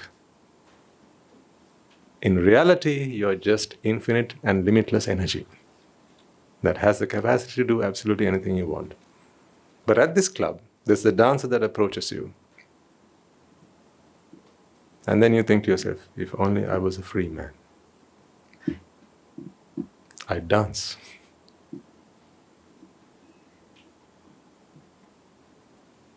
And then there are some to whom it won't matter.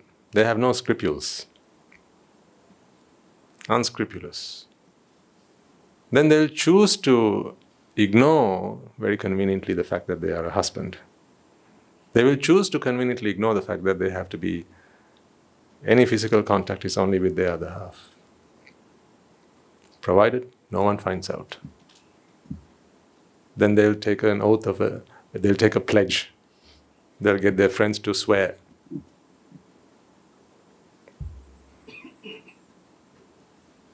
Because here's the problem.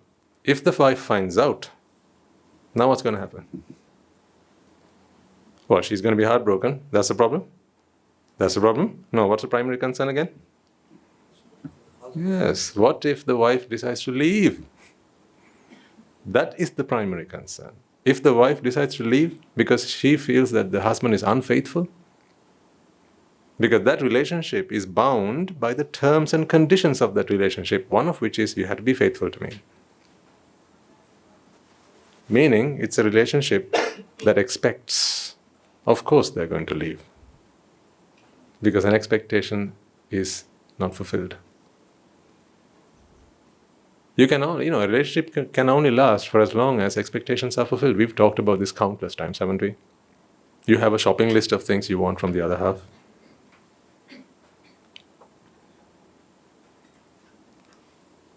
I'm not offending anyone today, I hope. Am I? Is this too much? Let's talk about the hare and the tortoise then. So, once upon a time, there was a hare and a tortoise, and they wanted to run a race. Now you're all smiling. Earlier you didn't have those smiles on your faces. What happened? Dear sons and daughters who sit at the back of the room, aren't you so proud and happy that you are free from all this nonsense? Thanks to your parents. They were so kind and generous to give you up to the Sambuddhasasana. And here are those parents. So you don't have to go through this nonsense. Ultimately, in the end, to realize that this is all simply a perception. I was never a husband. I thought I was. But you see, I'm trying to prove a point to you here. In that club where the dancer approaches you, right? If you are a committed partner, now you have a problem, because if she finds out, or if he finds out, if he or she finds out, then you are in threat. You are under threat that they might choose to leave. And if they choose to leave, now what happens? Your status of being someone who's in a relationship, your status of being a husband or a wife or a lover, these things, it's at that peril. Because that is your primary concern. That status is lost. So that gets in the way of you enjoying that moment. But that's good, because at least you don't do something that you later regret. That's good. At least in that way, it's good. Even if because of that, you remain honest and you don't do something that you later on going to regret. You don't engage in something unmeritorious. At least that is good restraint. But what I'm talking about is the citta. You see, in that citta, they don't really want to be your husband. That's the point. They wish that they were never married to you. In that moment, in that citta, they wish that they were never married to you. But you get back home, and it's the following day, and then she brings you your bed tea. In that moment, you wouldn't wish for anything else. Now, where is the husband? Ladies, where is the husband? It's in a citta. The perception of a husband is in a citta. That's it. So the perception of a wife is in a citta. And when you are in that citta, when you perceive that way, when you perceive out of ignorance that you are this entity, you are this individual, you are this identity, in that moment you collapse your potential to something so minor, something so negligible, something so insignificant,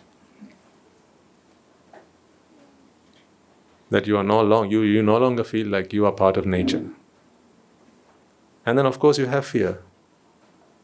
Fear of loss, fear of disgrace, fear that someone might find out. See? Fear of all sorts. That is why Tanháya, jáyati, sóko, and Tanháya, jáyati, bhayan. What else? Is it any wonder? See? Tanha. When you are attached to this sense of identity, now you create a world inside it. And once you create that world, now you're always living in fear. What if someone might come and take some of what belongs to me in this world away? But remember, when you don't want that identity, you take up another identity. That's what happens. This can actually be the same citta in 3 different states. This can be the same citta in 3 different states. I've drawn the same blue ball surrounded by a different circle. It depends on what identity you want to take. So you've heard of split personalities? They say it's a mental disorder. Happens every day. You're always split. You extend your 2 hands, your husband holds one, your child holds the other. Which one are you now? It depends which one you reflect on. If you think about the person holding your left hand, you're a wife. Think about the person holding your right hand, you're a mother. You can't both be one, or you can't be both at the same time. You can't, because it's in a Citta that you live. But ultimately there's just energy, that's all. What the sasana gives you is an opportunity to actually become who you really are. None of this, these are all pretenses. You're all actors.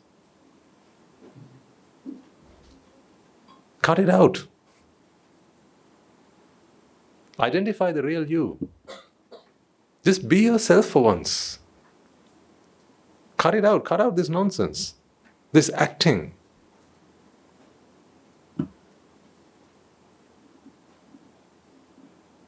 This is an award-winning acting that you have. If you're an official, right, whether it's in the forces or any other authority for that matter, right, as just imagine when you were in your lay lives. I can say that now because most of you have left your lay lives.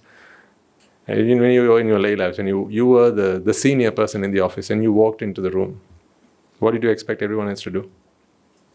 Yes, stand up. Salute. Good morning, sir. You check, good morning. Sir. And what was your response? Morning.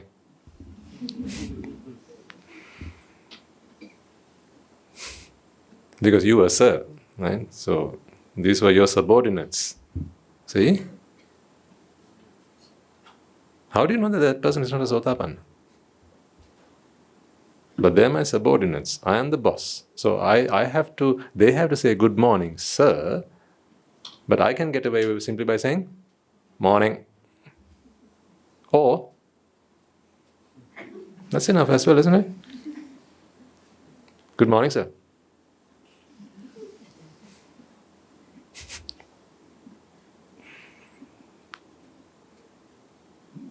Why? Because in this identity, in this Citta, what am I? The boss. And then you walk past your office, right, where you have your subordinates, and then you enter the executive wing, where you have your boss. So you walked into the room like this, right, as you walk into the office. As you approach your boss, good morning, sir. What happened?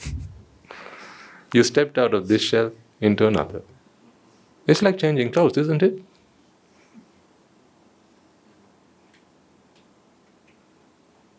That's all it is. It's like changing clothes. How dare you call that your identity? On what grounds? Where's the reason? Where's the rationale? Where's the rhyme or reason? Where is it? You are just you in the Citta. Is that what you want to maintain? I mean, is that why you don't want to become, again, wrong crowd. I was going to ask, is that why you don't want to become an anagarika? But then it's wrong crowd. I always think this to myself, the people I want to talk to, they're not here. Those who are here, they don't need to hear these words. Those who need to hear, they're not here. Always a catch-22. But hey ho, what to do? Well, someone's listening to this online.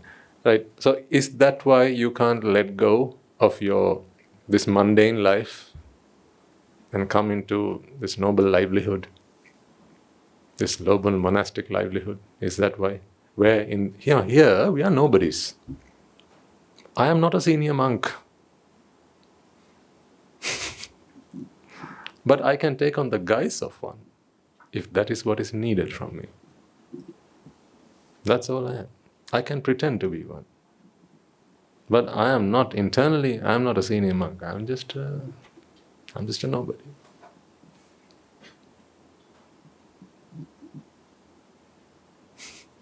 I'm like a mirror, I like to think. The mirror only shows you who you are. If you're standing in front of a mirror, it shows you your reflection. If you come close, it comes closer. If you move further back, it moves further back. If you step outside, it doesn't, do you think it's going to somehow show you? No. And if you walked to the other side of the mirror, do you think the mirror is still going to show you? No, it's not. Because the mirror only responds to whatever you want from it. If you want to move, if you want to see something closer, then you can move closer to the mirror and it'll enlarge it for you. If you don't want to see it that well, then you can move away. You can step back and the mirror will not make it prominent. That's how a mirror works. I like to think of myself as a mirror. So this object standing in front of you, that is the world and its expectations of you. That's what I mean by that. That is the analogy. The world and its expectations. People that you come across. If they want advice, they'll come up to you and ask, what about this one here? Other they'll put on some makeup and don't see any of my flaws, I don't want you to. Then the mirror won't see either. And if you really don't want to see it, all you have to do is step to a side, and the mirror won't show you in its reflection. See, if we can all be like that, just a mirror, it only responds to what is expected of it. But when the mirror shows, say the king, the king dressed up in all his jewelry, his finest jewelry, in his royal dress, he goes and stands in front of the mirror. How do you think the mirror feels? Does the mirror feel royal? Does it? No.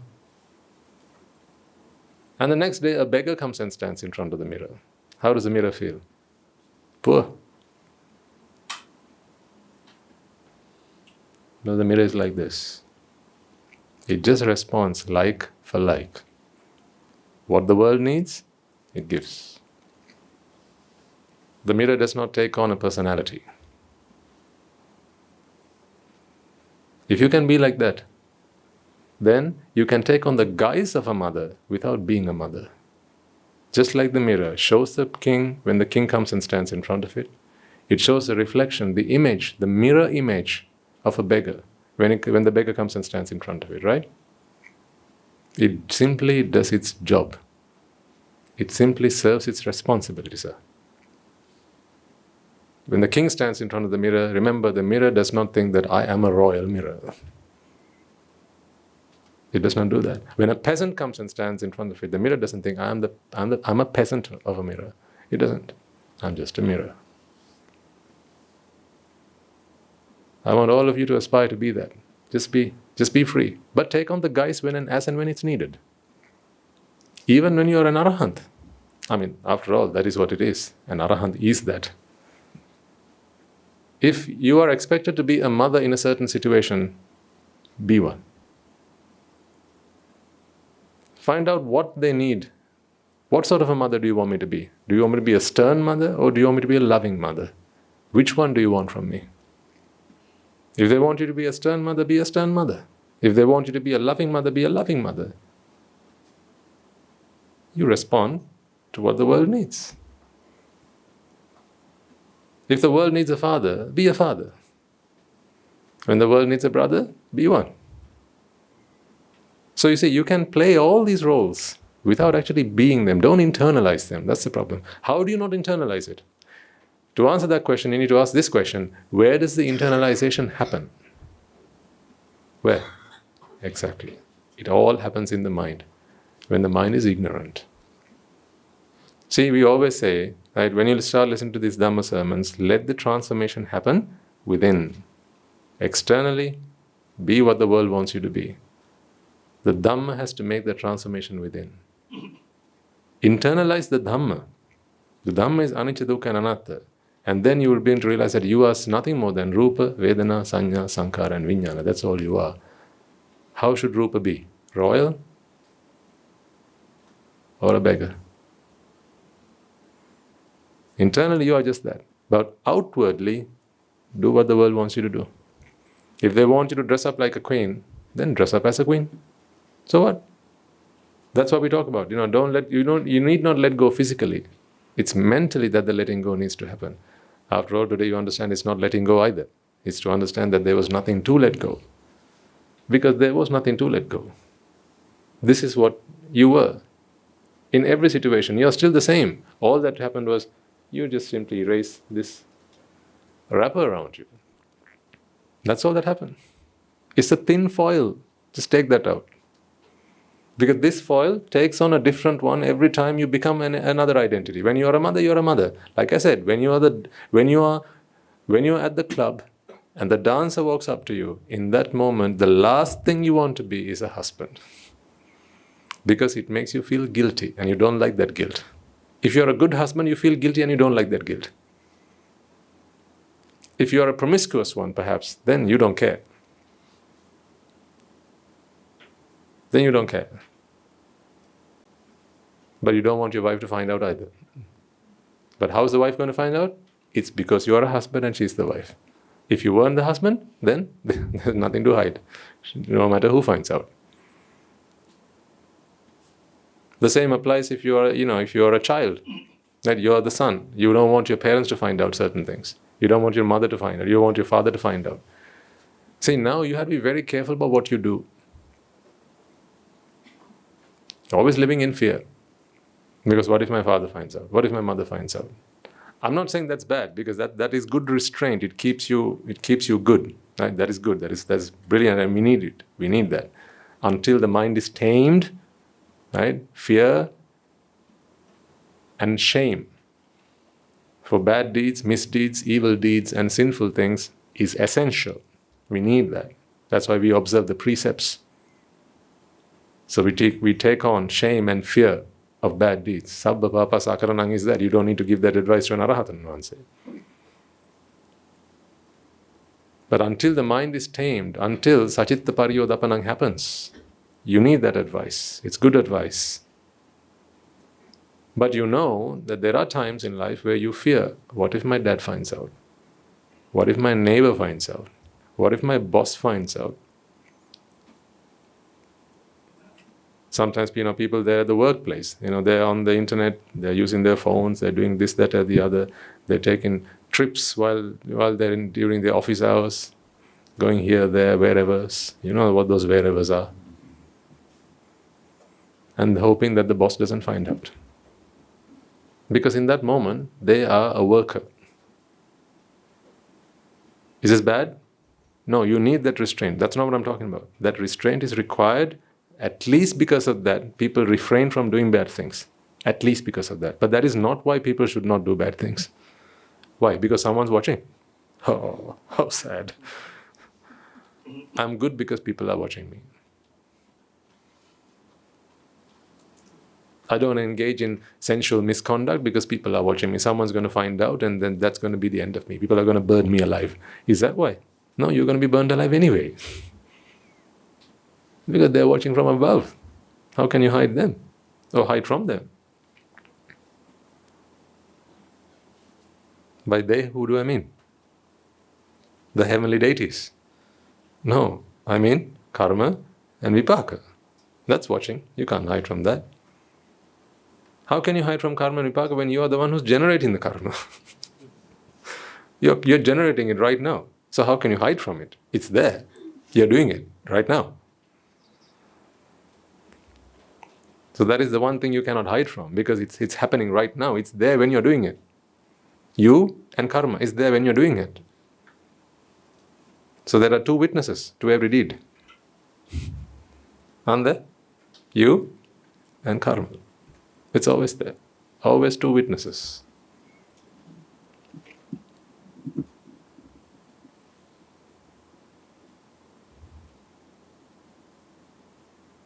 Anicca, dukkha and anatta is your only refuge. Now you need to understand why this is.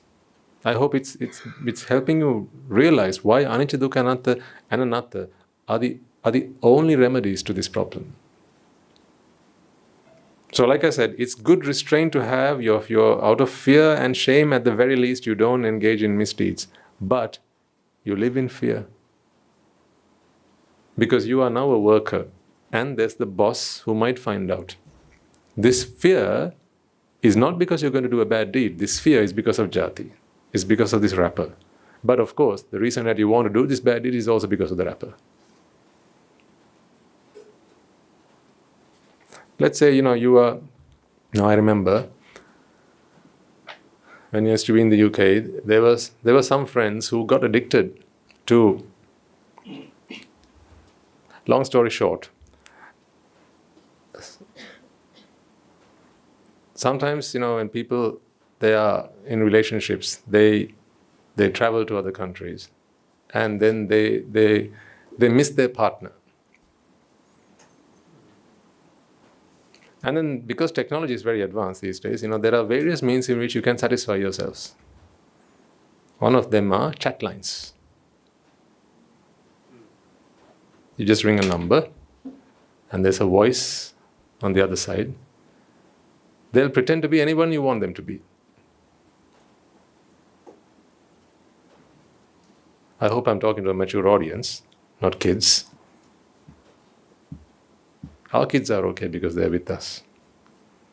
But if your kid's going home, then they had better not listen to this.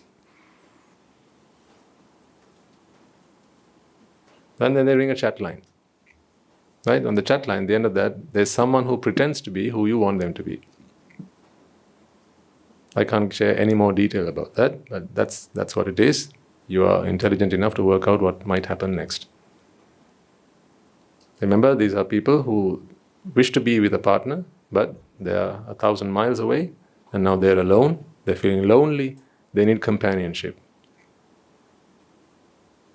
So, I knew people who got addicted to this kind of thing, and they just couldn't come out of it. At the end of the month, they'd give themselves a hefty bill. They don't come cheap. A normal call, if you can make, like, say, 20 minutes, say, if, whatever costs someone a 20-minute call, on that, you'd pay for 1 minute. They're very expensive. Because that's how they make their money. People make money out of other people's vexations. How else can you make money? People make money out of other people's vexations. So when there's someone who's vexed, and they're looking for some respite from the sensual lust that is burning them from within, now they need a helping hand. They need someone who lends an ear. So they'll get on the phone and they'll start talking, and the other people, they'll start talking this way, that way, this way, that way. 10 minutes later, and having paid a huge bill, then job is done, and you can come out of the phone call, and after that you regret, because nothing's gained except £100 on the phone bill, a conversation that has not been productive, nothing's happened except merely sensual satisfaction. That is all in the mind. But people become addicted to this stuff. In fact, pretty much every magazine you pick up, every newspaper you pick up, most tabloids, that sort of thing, on the back of that, you have these numbers, chat lines. This is the people are advanced, aren't they? They're very sophisticated. If you want relief, we can give that.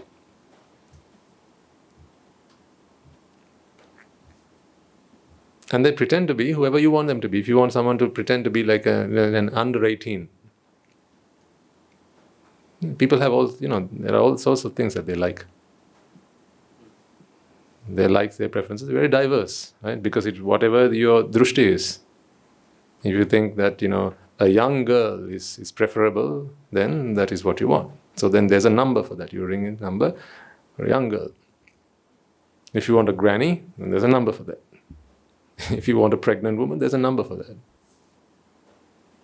But they're all pretending. Most of them are simply, women who are retired. Sometimes even men who take on a voice. They're voice actors. And you have technology these days. Even my voice can come out like a woman's voice. You just have to plug it through the computer. But you see, it doesn't matter who it is on the other end. Because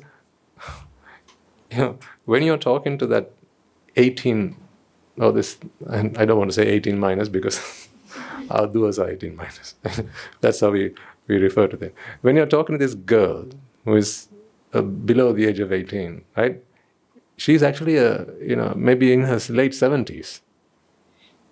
In actual terms, she's actually in her late 70s. She's retired. She just wants some extra cash, some pocket money. And what she does is she serves on a phone line, a chat line.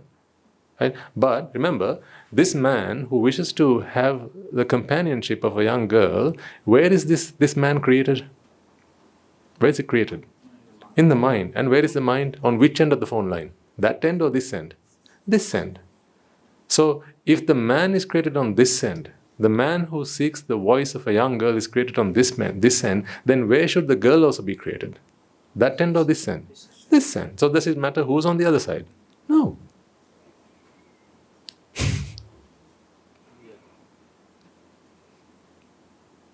So, because here's where the void is, here's where the problem is, and here's where the solution needs to be. Not there. If you're hungry, where should the food be? Here, with you. So when the mind wishes to be in the presence of a young girl, it does not need to be a young girl who's with you. You just need to think it. As long as you perceive a young girl, that's enough. If you want this pen, there are two ways in which I can make you happy. One, I can give you the pen. Two, I can give you this and make you believe that I've given you this. Either works. You would know, you would be none the wiser. As long as you believe that what you have is what you want, you're happy. That is how people make money out of your vexations. That's how a 75-year-old grandmother on the other end of the phone line can give relief to the man on this end of the phone line. Because he thinks he's talking to a 16-year-old teenager. And that excites him. That makes him happy. So where's the teenager? In the mind.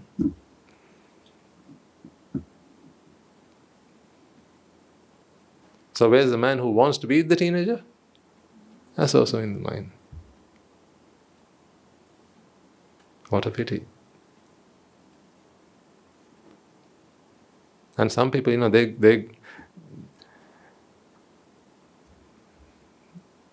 they struggle to make ends meet.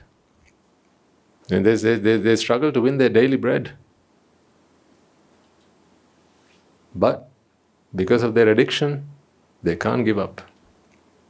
So whenever they take their paycheck home, right,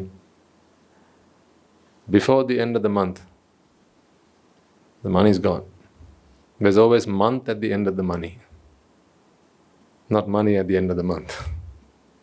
There's more month at the end of the money. That's what happens. So don't you think these people need refuge? Do you hate them? If a man walks up to you and says, I have lust,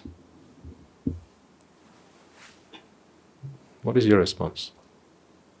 How disgusting. You are despicable. Is that your response? It cannot be. If it is, then you are one of these. You are one of these where you think you are virtuous. You think you are holy. I'm the holy one. I'm the holy one, so don't bring me anything that is unholy. And you are the holy one. You are not this. You're not free yet. There's no monastery within you yet. Because if you are a monastery, then who should come walking through the doors? Anyone. Sinners. Let them come walking through the doors, because I am a monastery. Once again, it is not the pagoda. It's not the shrine room. It's not the Dhamma hall. I see a monastery within you. That is why people walk up to you. And that is why we teach our young children the Dhamma and the language as well. I don't know whether this has started to happen in Sri Lanka yet, but if not, it will soon come. These chat lines. I don't know if it's already available. If not, it will be there, because any old rubbish will soon cross the oceans. People's vexations, if they don't have the Dhamma, then they need some way to relieve themselves from vexation, don't they? That's how we have the TV today. That's how we have the internet today. That's how we have a telephone today. That's how we have Chinese food today. people's vexations. They need to be relieved. I mean, is Sri Lanka a country that has no variety in food? Huh? How many food items do you know individually, just alone, just you as an individual? How many food mothers in the room? Right? You could cook every day of the year and make a different dish, couldn't you? So why do we need Chinese then? Not the Chinese. Chinese food. Why? Vexation. Why do we need Indian food? Why do we need Mongolian food? Why do we need Japanese food? Why do we need an English breakfast? Vexation. See, so is it not obvious that giving what the mind wants is not the answer? Where do you end? Soon enough we'll need lunar food. Lunar food? Food from the moon. Because Chinese food will not be enough, Indian food will not be enough, Japanese food will not be enough, lunar food. Then we need Martian food. We will. The reason we don't have it on the menu yet is what? Because we can. We don't know that they have food up there yet. That's why. People scour the depths of the oceans to bring oysters so people can eat. Do you know how risky this oyster, harvesting is? It's one of the riskiest jobs in the whole world. Harvesting oysters. But people do it because that is what a vexation is. If there's a vexation, if there's a will, there's a way. I like to rephrase that. Come on. If there's a vexation, there's a way. If there's a vexation, there's a way. If you're talking to a 75-year-old grandmother, but your vexation is to talk to a 16-year-old girl, there's a way.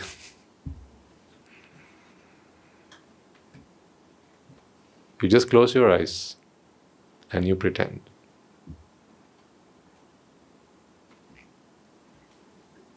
In fact, that's why most people, when they indulge in sensual desires, they close their eyes. It's easier to imagine whatever you want. You can think of it in any example you want. I'll give you one that I can in a civil setting. Have you seen when people eat something? Have you seen when they show them on adverts? Right? They're a piece of cake. How do they normally display this? Why do the eyes close? Think of this. Here's a flower. Yes? Why did the eyes close? Perfume?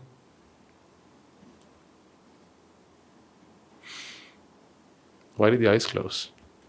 Imagination. Because your mind can create rich and vivid imaginations. If you don't like what you see, it's okay, you can create it. I talked about taste and smell. You can think the rest. You've seen enough to know what else is out there. In moments where people like to indulge themselves in sensual desires, they tend to close their eyes, so that it's not your face they see. Aha. Checkmate or what? Once again, I'm talking to the wrong crowd, that's the thing, what to do. But like I said, no holds barred. I love to talk to this audience because I can talk freely.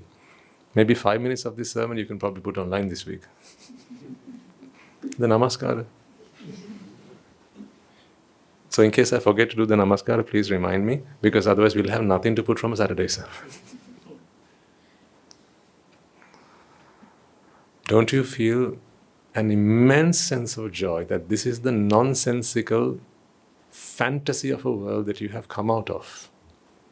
Monks? Venerables and the almost venerables? Anagarikas?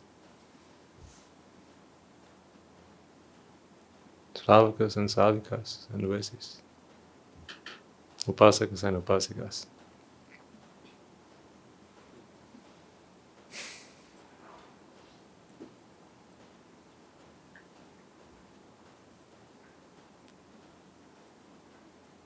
Is it worth all this, all that? Was it worth it? If you wanted to be a mother, you had to imagine you were one, because you're not. And what happened after that? Fear, grief. And you thought, even when in those moments where you thought you looked at your child and you went, but that moment I cherish when I look at that cute, cuddly little thing. What about those moments, Swami Nuhansa?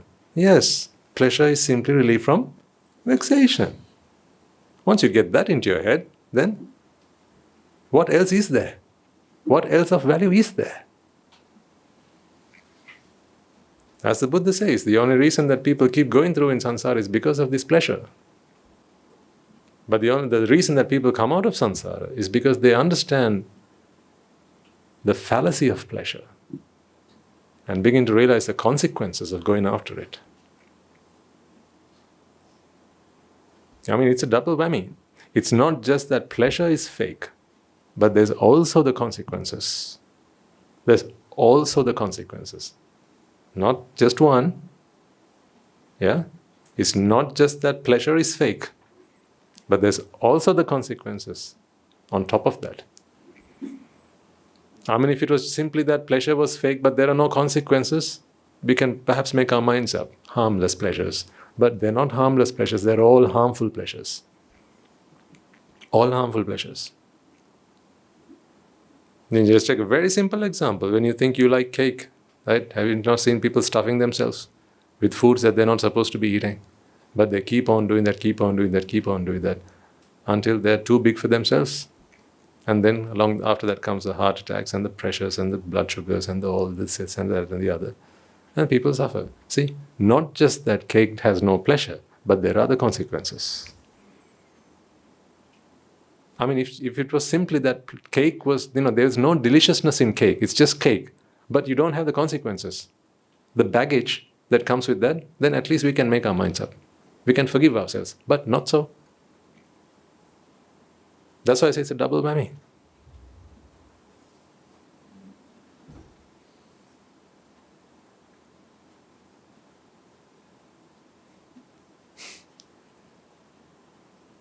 How grateful are you for the Sambuddha Sasana?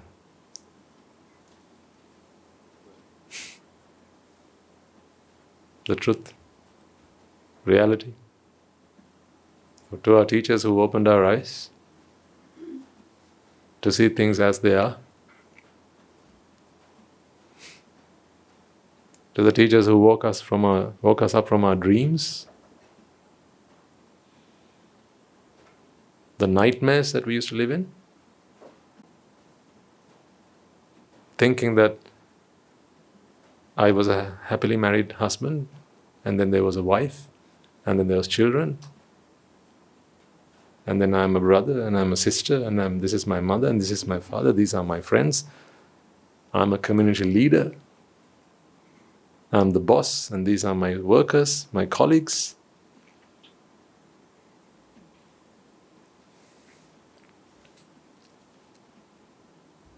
It's a make-believe world. It's a crazy world. And people suffer. And then we wonder why they suffer. Of course, because they keep wondering, because they don't see an alternative. Until you come across the Buddha's teaching, as I have said this 100 times, and I say it for the 101st time as well, until you come across the Buddha's teaching, there is no alternative. There is no alternative. There is no other alternative. Find me one if you can. That was not something that was uttered by the Supreme Enlightened One. Find me one if you can. Find me one philosophy that gives you respite from this suffering. They'll teach you how to live a good life. Like I said, a good mother. A good mother gives herself to her child. But in that moment, she's only a mother. She has limited herself to motherness. That is all she is. She cannot think of herself as a sister. She cannot think of herself, have you not seen sometimes sisters falling out because of children? You may have experienced some of this in your own families. Sisters, they were siblings, they shared the same womb. They met each other before they met their children. Huh? They've lived with each other for the last 35 years. But now, because one sister feels that the other sister mistreats her child. Mistreats who? Her child. Now those sisters split up. I never want you to set foot in my house again. Out you go. Don't you ever come back. If that is how you treat my child, then I don't want any longer to consider myself your sister. And then a rift in the family.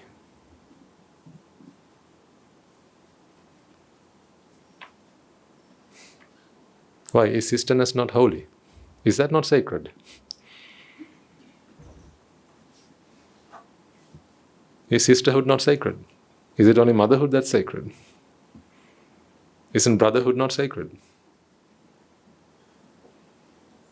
But this is what happens when you think that this is my son, my child. And then if someone does something bad to my child, then over my dead body. See, in that moment, you forget that you are not a sister in that moment. In that moment, you are just a mother. That's what I'm saying. When you put yourselves into these boxes, you are that. You are a mind in a box. I'm asking you to step outside that box. Out of the box thinking in the business terms. But I mean this in a more profound sense. Think out of the box.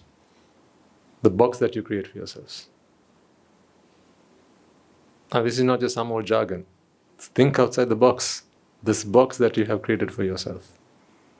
Because then you limit your capacity, you limit your potential, you become a very minuscule, insignificant thing when in fact you have the power to be limitless and infinite. This is where infinite compassion comes out of. See, when you are a mother, ladies and gentlemen, you have compassion towards your child. Okay? When you are a brother, you have compassion towards your sibling. When you are a son, you have compassion towards your father. When you are none of them, who do you have compassion towards? All. Infinite compassion. Because it doesn't stop with your brother. It doesn't stop with your mother.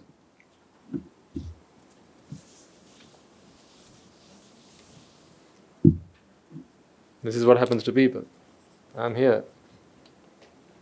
This is my mother. Here's my father. These are my siblings.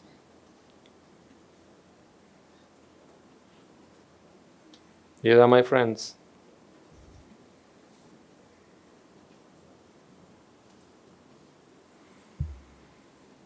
But here are next door neighbors. These are neighbors, colleagues. And then outside that, people you don't know, the unknowns.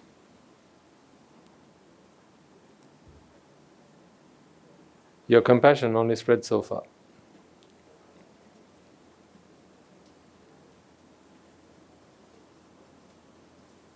Where your mother is concerned, if they get in the way of your mother, then your compassion will only spread so far. You are prepared to do any amount of harm to them, your neighbors, to protect your mother, because she is your mother, and your compassion only spreads so far. This is the boundary of your compassion circle. Is it limitless? Is it infinite? No, it's very finite. It has its boundaries. How can you say sabbe satta bhavantu sukhitatta? How can you say siyalu prana bhuten kiri? Hitanukampiyo katitu karna. How can you say any of that? You can say it without actually meaning it. You see, because when you spread your compassion this way, in that moment, you are a son. You are a child. When you spread compassion this way, you are a child. These are your siblings, right? When you start spreading compassion this way, now you are a sibling. This is a different circle. Not the previous one. This is a different circle. In that moment, you are not even a child. When you start spreading compassion towards your friends, Don't people fall out of even family relationships because of friends? Even that happens. Right? If my brother won't let me be with my friend, if my mother won't let me be with my friends, then I don't want her anymore. People fall out because of relationships. If I can't get married to the woman I want to be with, then I don't want my family. See, it all depends on how far you spread your compassion rings, and then depending on that, what personality you take on. You take on those personalities. This is why I call these are split personalities round the clock. You're always in a split personality situation. Even in your dreams, you're in a personality. In your dreams, when you dream of something, you are someone in that dream. And then you start spreading your compassion rings this way. Colleagues, neighbors, but always them before these guys, the unknowns. These are strangers. Yeah? Who would you serve first? Your mother or a stranger? The answer is obvious. Why do I even bother asking the question? It's a mother before the stranger. What about siblings? Siblings before the strangers. I don't mean about the virtue that they have. That's not what I'm talking about. Right? As a mother, of course, they are more virtuous in their relationship to you. That's not what I'm talking about. I'm talking about the persona that you take on. When they become the object of your consciousness, you take on a personality. That's what happens. So when you're up here, then these people tend to come last. But who's there more in the world? People you know or people you don't know? People you don't know. The people you know, you could probably count in a day. It may not even take you a day. You could probably count in an hour the people that you know. But the people you don't know? But aren't you willing to always care about these people more than you care about the people you don't know? So where's your compassion then? Can you actually say that I am compassionate towards all sentient beings when actually they will always come after these people? Yes, of course. That's why I call it dirty love or dirty compassion. It's not pure. Because this is always limited by the boundary that you set yourself. You can't go past this perimeter. This is the boundary that you set yourself. But if you can come out of this,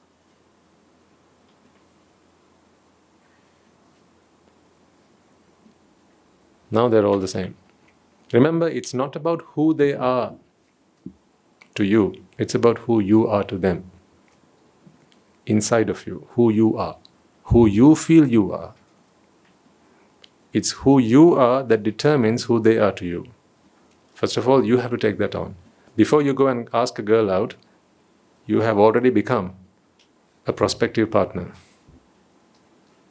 No? Before you walk up to someone and ask, hey, can I have your number please? Have you not already in your mind become the person who wants to be with them? At least be friends with them.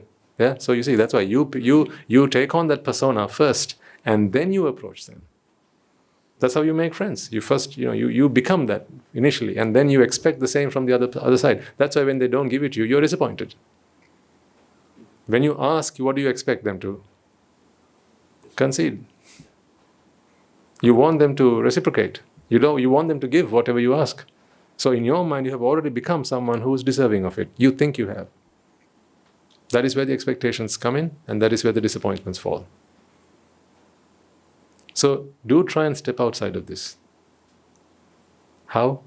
Anicca, dukkha, anatta, as I've explained to you. All of these are merely energies and their manifestations of energy. You are simply an energy, a pulsing energy.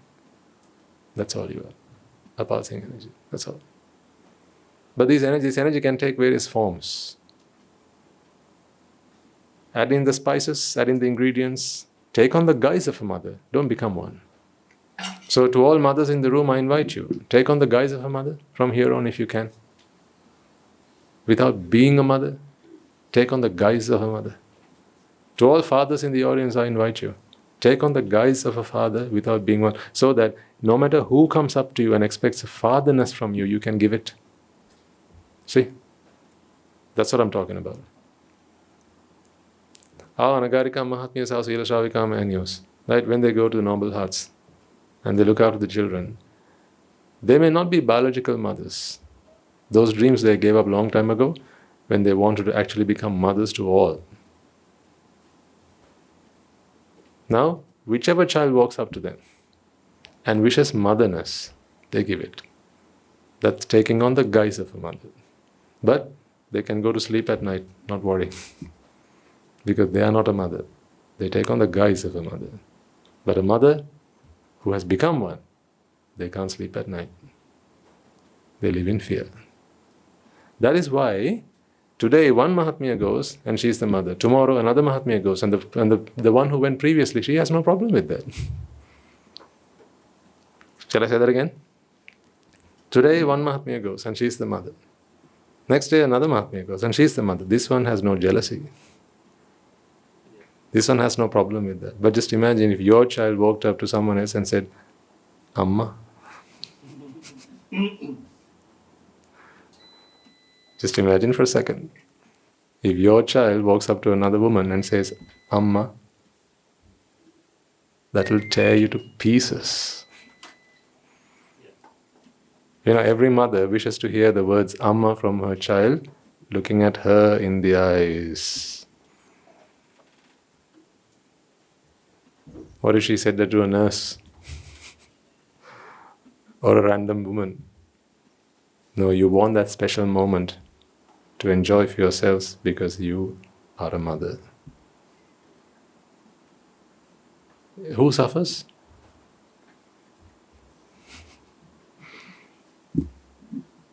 The mother who thinks she is one. She suffers. But take one Mahatmya, another Sila Sravika Mahatmya. Right? One of the noble children comes and says, Mani, you're like a mother to me. You are my mother.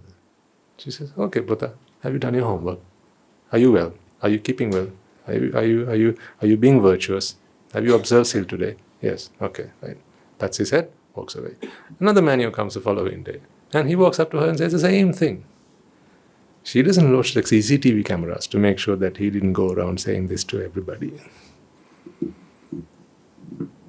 That's dirty love. Because, it doesn't matter what they are to me. It is what we can be to them. Because they want a child to always have motherliness. If you're happy for your child to always have motherness, then it doesn't have to come from you, does it? Let's be honest. Today you're here, tomorrow you won't be. But the problem is, while you're here, at the very least, you don't want others to have that bond, have that connection with them. It gets even worse when it gets into love relationships. What my partner expects from me, she better not expect from anyone else. But what does she want from you? Happiness. I don't want her to have that from anybody else. See how selfish that is? Yuck, isn't it? I want her happiness to only come from me, not from anybody else. Is that love? Who do you love in that situation? Her? No. Yuck. Honestly. Understand these things and come out of this shell, this prison that you've locked yourselves up in, and become a man of the world. Belong to all. Don't belong to one. Belong to all. I belong to all. I am whoever the world wants me to be. I'm not a father, but I can be one. I'm not a mother, but I can be one. I'm not a brother, but I can be one. I'm not a sister, but I can be one. I'm not a friend, but I can be one. I'm not a teacher, but I can be one. I'm not a beggar, but I can be one. I'm not a king, but I can be one. I can be anything the world wants me to be. Because I don't have a preference. I don't have a way or means in which I want to be. Once your wantings start to disappear, there's nothing you want to be. Next up is, what do people want?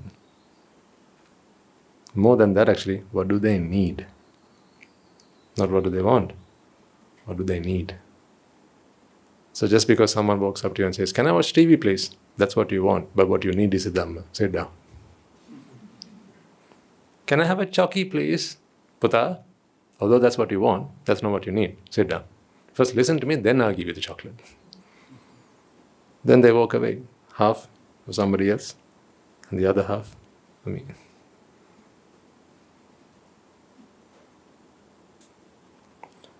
So like I said right at the beginning, I'm very happy. I have the esteemed privilege and the greatest honor of being in your company. Thank you. I thank my teacher no end for bringing me here and giving me a taste of paradise. This is joy, this is bliss. On this side of Nibbana, I would want nothing more. It is because I can see a monastery in your hearts. You're building that. Keep at it. Build the best monastery, the greatest monastery that the world has ever seen. Make it inclusive so that anyone and everyone can walk in through those gates. Not exclusive. Anyone can come in. Kings and mere peasants. It matters not. We don't check who they are. If they need me, they can come in. Have that boundless compassion in your hearts. Remember, the person who benefits most from that is you yourself. Because, last thing I'll say is, the other day I met a gentleman who asked me, his worldview is one that is very, he believes in the physical world. He doesn't believe a lot about the supernatural or anything that he cannot see. So he was asking me, "Sir, the heavens, do they exist?" So this is the first encounter. Not listen to the Dhamma a lot, but he's asking me, "Sir, the heavens, do you believe in it? Where is it if it is? If it's there?" I said, "Yes, sir, I believe in the heavens. It's right here."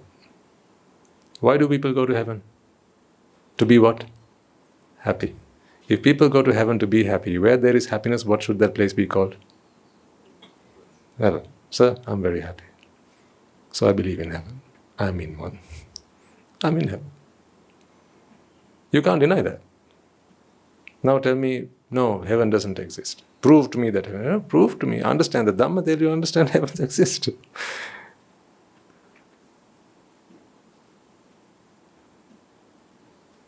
So may you all enjoy the bliss of heaven, the peacefulness of heaven, the serenity of heaven, the tranquilness of heaven. It's not where we are doing nothing, it's where we do everything and be okay with that. May heaven be with you. Let's transfer the merits and bring today's sermon to a close. Let us take a moment then to transfer the merits that we have all acquired by making offerings to the infinite virtues of the Noble Triple Gem, inviting the Swami Vahanse to deliver the sermon, listening to the Dhamma, and engaging in various meritorious deeds and creating a conducive environment for all to come and practice the Dhamma and aspire to their Nibbana.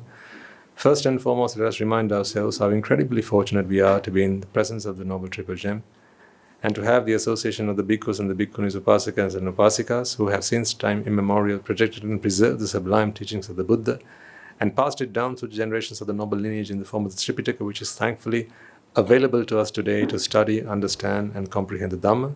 Let us also take a moment to transfer these merits to all members of the Mahasangha present throughout the world, including the chief prelates of all of the chapters who have dedicated their lives to the noble path and have committed themselves towards the betterment of all sentient beings.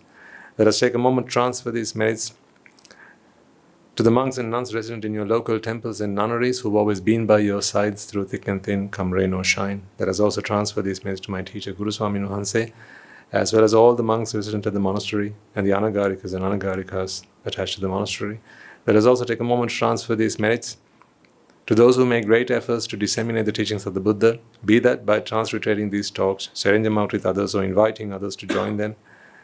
May they all rejoice in these merits. Let us also transfer these merits to our devotees and friends of the monastery, who for the sake of merits to help them attain the supreme bliss of Nibbana, continue to sustain the Mahasangha. This includes everyone from those of you who provide the Mahasangha with shelter, alms, robes, and medicines, as well as those who pass on their know-how and continue to extend their well wishes. May they all rejoice in these merits, and by the power of these merits, may they be healed of any physical and mental ailments and overcoming obstacles to their spiritual progress. May they abstain from the unmeritorious deeds, fulfill the meritorious deeds, fulfill the Noble Eightfold Path, and may they all attain the supreme bliss of Nibbana. Sadhu, sadhu, sadhu. Let us also take a moment to transfer these merits to our mothers and fathers, brothers and sisters, sons and daughters and grandparents, uncles, aunts, cousins, nephews and nieces, our friends, our acquaintances, our employers and our employees and our friends and our teachers, those who made every effort to help make our lives peaceful and comfortable in every way, shape or form possible and available to them. Those who've helped us, supported us and assisted us in any way, shape or form, may they all rejoice in these merits, and by the power of these merits may they be healed of any physical and mental ailments and overcoming obstacles to their spiritual progress. May they abstain from the unmeritorious deeds, fulfill the meritorious deeds, fulfill the Noble Eightfold Path, and may they all attain the supreme bliss of Nibbana. Sadhu, sadhu, sadhu. Let us also take a moment to transfer these merits to the Devas and Brahmas, spirits and demons, and primarily the Sakadeva, as well as all the numerous gods and deities who have committed themselves to fulfilling and preserving the Sambuddhasasana. Let us also transfer these merits to our guardian deities who keep a watchful eye over us and keep us out of harm's way. May they prosper in divine power and wisdom. May they abstain from the unmeritorious deeds, fulfill the meritorious deeds, fulfill the Noble Eightfold Path, and may they all attain the supreme bliss of Nibbana. Sadhu, sadhu, sadhu. Let us also take a moment to transfer these merits to those who passed away in our names, our loved ones, our forefathers and our ancestors, reminding ourselves that it is in their blood, sweat and tears today we are able to enjoy the comforts of life as we do and practice the path in peace and harmony. Let us also transfer these merits to members of the armed forces as well as the police force who sacrificed their lives to protect the peace and harmony of our nation, as well as transfer these merits to those who've lost their lives in the wars, be their friend or foe. Let us also transfer these merits to those who've lost their lives in natural disasters and calamities such as tsunamis and earthquakes, landslides, fires and floods, pandemics and so on, reminding ourselves that in this infinitely long journey of samsara, they will all have been mothers and fathers to us, friends and acquaintances to us, and reminding ourselves of the great service that they have rendered to all of us, and out of compassion and loving kindness and an abundance of gratitude to all of them, let us transfer these merits to all. May they all rejoice in these merits, and if any of them have been born in the woeful planes, they redeem themselves and be born in the blissful plane. May these merits help them to abstain from the unmeritorious deeds, fulfill the meritorious deeds, fulfill the Noble Eightfold Path, and may they all attain the supreme bliss of Nibbana. Sadhu, sadhu, sadhu. And finally, may by the power and blessings of all the merits that we have acquired throughout the day, we be able to witness the advent of many hundreds of thousands of Arahants on this blessed land. And may you and I and everyone who's helped make this program a success become a Rahatan Vahanse or an Arahattaranin Vahanse in this very life itself and in the era of the Gautama Supreme Buddha itself. Sadhu, sadhu, sadhu. May the blessings of the Noble Triple Gem be with you all. The members of the Mahasangha will transfer their blessings to you. Raga ginnen midatva Dvesha ginnen midatva Moha ginnen midatva Nibbana parama sukhayen Sukhita taravetva Nibbana parama sukhayen Sukhita taravetva Mamada siyalu loka Siyalu satvayo Nibbana parama sukhayen Sukhita taravetva Nibbana parama sukhayen Sukhita taravetva Nibbana parama sukhayen Sukhita taravetva